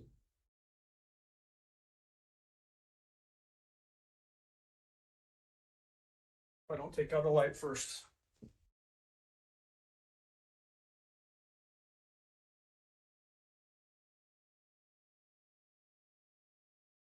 What are the date ranges for People's 722? The date ranges are February 27th through March 1st. And this is still off of phone number 3, the South Carolina phone. Are there 7 searches that occurred on February 27th, 2020? There are. What is the first search? 7:03 a.m. How do police tell whose body has been found? Considering the circumstances in this case, where Gannon's body had not been found for a number of days, almost 2 full months, does that seem to indicate, from your perspective, some knowledge that it's going to be difficult to identify Gannon's remains? It indicates to me that there's research being done to see how difficult it would be.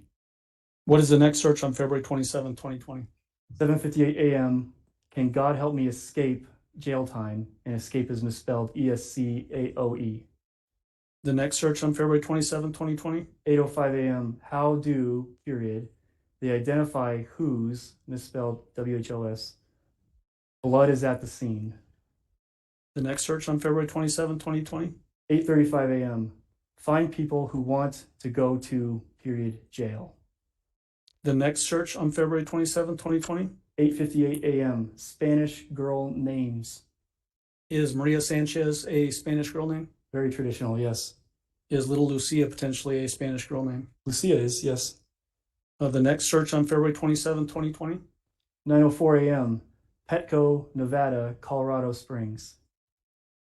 Was that a point of reference in this investigation? 3 times. And then the final search on February 27, 2020, what is it? 10 a.m. Find an immigrant who will admit to a crime. And then are there a number, let me count them, 1, 2, 11 searches that occurred on February 28th There are? that are relevant to this investigation. Yes. What is the first one on February 28th, 2020? 7:02 a.m. How long does a body start to decompose in a bag? Does that indicate specific knowledge about the condition in which Gannon's body was packaged and discarded? Yes. In what way? He was found in a suitcase. The next search on February 28th, 2020? 7:03 a.m. What does, misspelled WGATFOES, what does a dead body look like after a month? And is this basically 1 month after Gannon had went missing? Yes. What is the next search on February 28th, 2020? 7:04 a.m. What does a dead body look like after a month? Spelled correctly this time. And the next search on February 28th, 2020? 8:12 a.m. Active drug, misspelled DRIG, cartels in Mexico. The next search on February 28th, 2020? 8:23 a.m. Bluff my call free. What is the next search on February 28th, 2020? 8:33 a.m. Address of, period, drug cartels, and drug is misspelled DEUG. And then the next search, what is it on February 28th, 2020? 8:36 a.m. Current drug cartels, misspelled DEIG, in Colorado, misspelled COLORAOD, Springs, misspelled SPRINSG. What is the next search on February 28th, 2020? 7:44 p.m. How, period, does the FBI find people, and people's misspelled PEOOPLE? Did the defendant find out how the FBI finds people in this case? Oh, she found out. What is the next search on February 28th, 2020? 7:49 p.m. How, period, does the FBI find fugitives?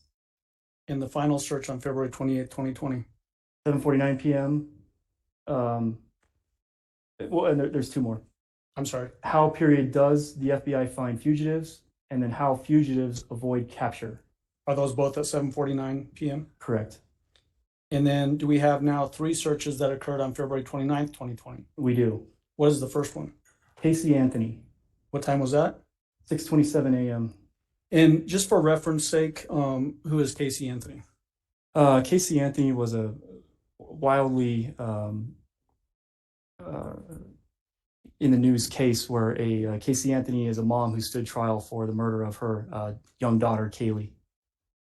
And then the next search on February 29th, 2020?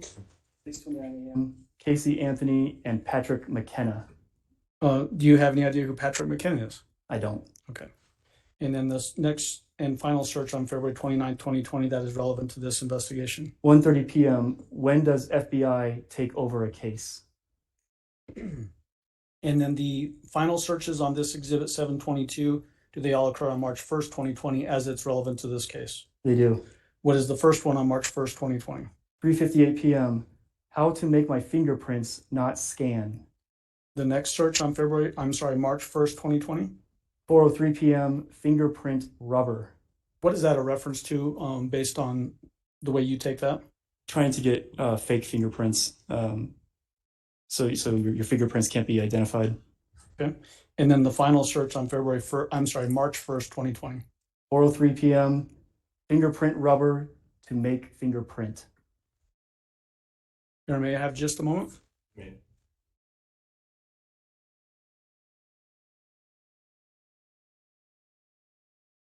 All right, that's all the questions I have for Mr. Clark at this time. All right, Mr. Coe. Thank you.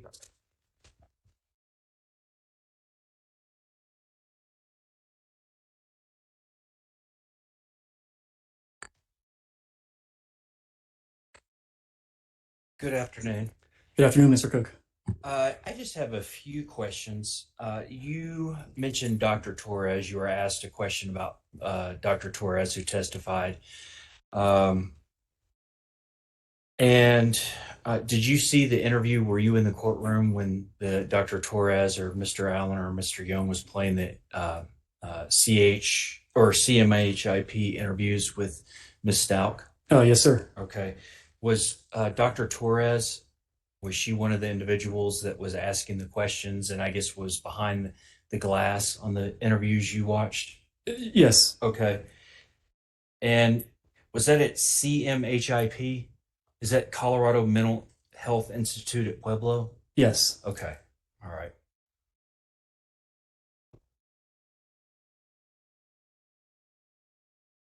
And was Miss Stauch shackled in that video that you, as far as you could tell? She was. Okay.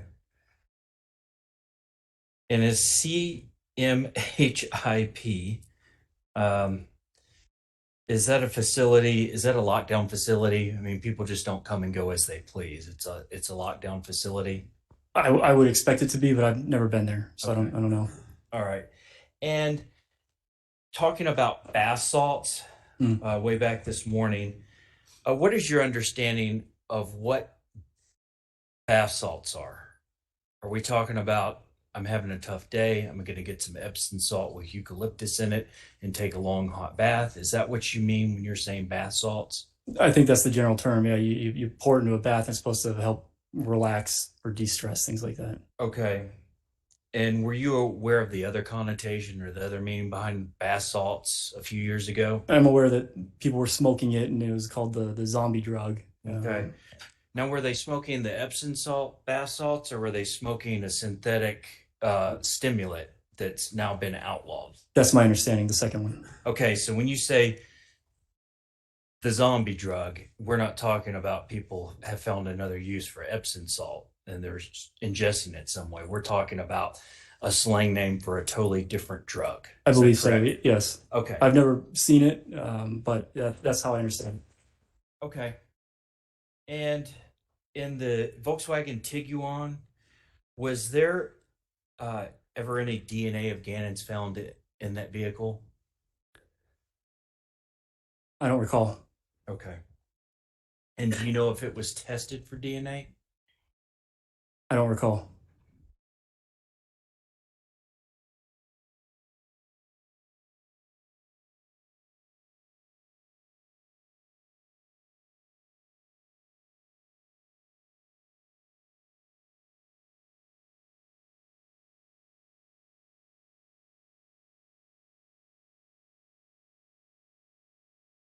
And the exhibits we've just been looking at on the boards, and I was looking on my computer. Now, you just put up what you believe to be relevant to the investigation. Yes. Okay, so if there were, hundreds or thousands of different messages or searches being done, how many? Let's see. I think you might kind of approach the witness, Your Honor. You may. On February 27th, I could not see these. Oh, sure. On February 27th, if we've got 1, 2, 3, 4, 5, 6, 7, if we've got 7 searches that were done on February 27th, 2020, that were relevant to the investigation, like on the 28th, there were probably 10 or 12 or 13. So let's say an average of 10 searches a day that were relevant. How many of those do you think were irrelevant? Sure. So from the South Carolina phone, there were just over 1,300 total searches. Okay. We narrowed that down to 377 unique searches. And out of that, we presented 96 searches. So whatever 96 divided by 377 is, that's your percentage. Okay. Which is what? I don't know. It's too late in the day for me Yes, sir. to do complex arithmetic. So there was a lot of stuff that absolutely did not relate to this. The vast majority of the searches or the information you got was not related to this investigation, correct? Sure. Out of the 377, we selected 96 to present. Just a second, Mr. Clark.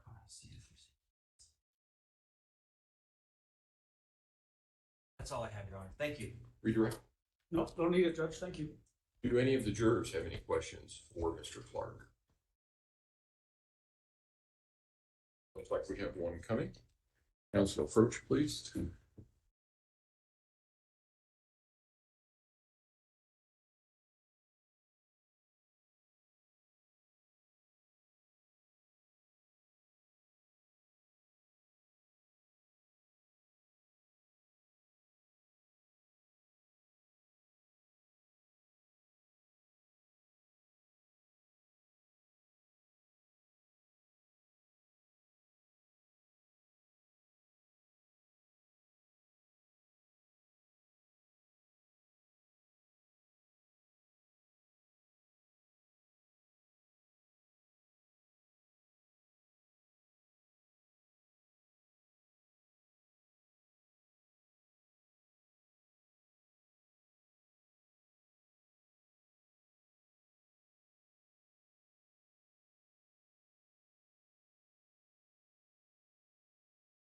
And this is easy for me to say. To clarify, were the messages saying she left her phone at home sent from defendant's phone or Gannon's phone? Those came from the defendant's phone, saying something effective. I left my phone at home. If you need to reach me, try to reach out on my watch. It may stay connected to Gannon's phone. And then we see them leave approximately 15 minutes later. I will allow reasonable follow-up as to that question only. Prosecution. No, Your Honor. Thank you. Defense. No, Your Honor. All right. All right. All right, ladies and gentlemen, we're going to take our evening break. If I can have all of you in the place that you need to be so that we can start at 9 o'clock in the morning. I should be able to start on time. Again, don't discuss the case among yourselves. Don't discuss the case with anyone else. Don't do your own independent research about any aspect of this case. And with that, we will see you tomorrow morning at 9 o'clock. All rise for the jury, please.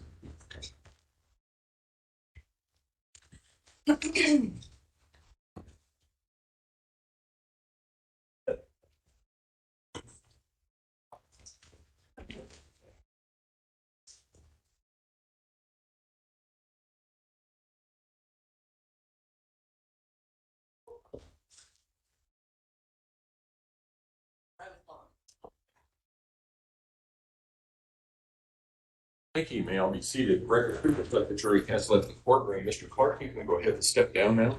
Thank you, sir. Counsel and Deputy Robinson, approach, please.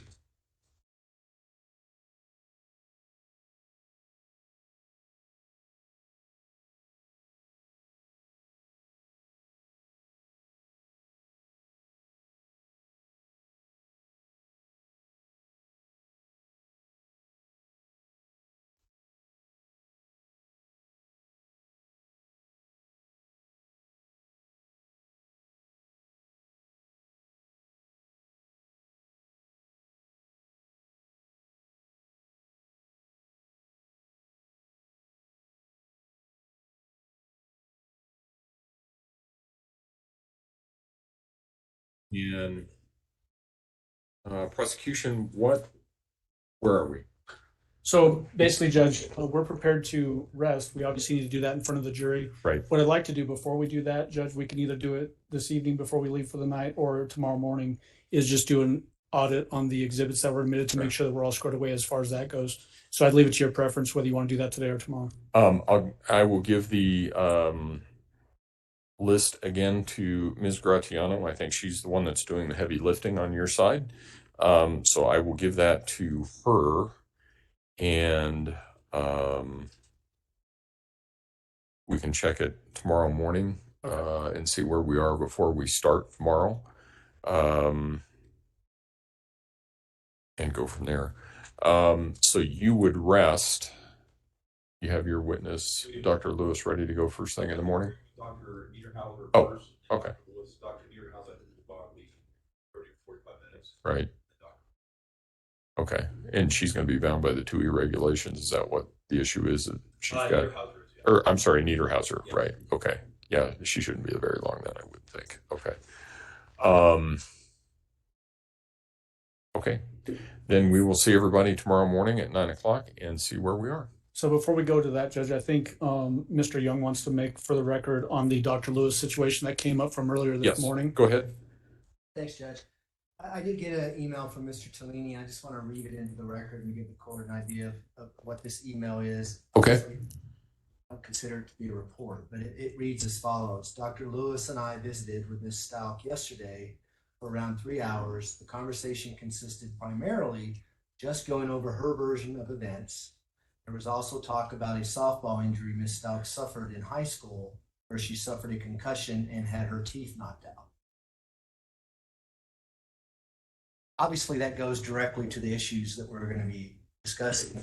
And I don't know how I can effectively cross-examine her on a 3-hour interview that she had with Stauch about the events related to this case when I have no idea what she said. So I would just ask the court to admonish the witness before she testifies that she's not allowed to render any opinions that she may have gathered from this 3-hour interview with Mr. Tellini and Ms. Stauch. Mr. Tellini did give me a hard drive. I forget the amount of time. And I was quite tempted to record some of it. I think I got 40 minutes of it recorded before.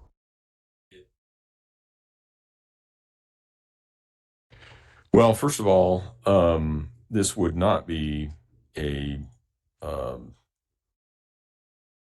Dr. Lewis's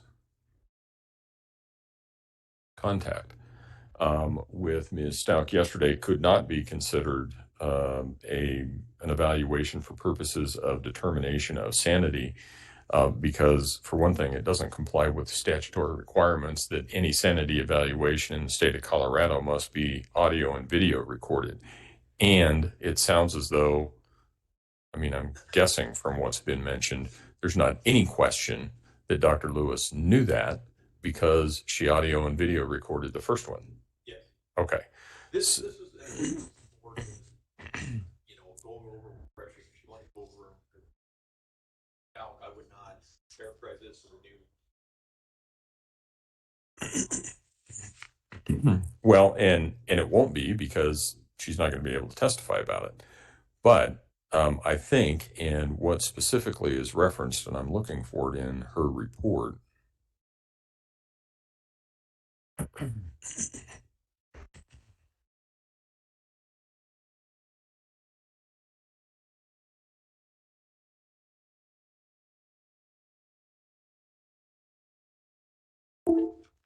Unless you can find me somewhere in one of her reports, and I have both of them.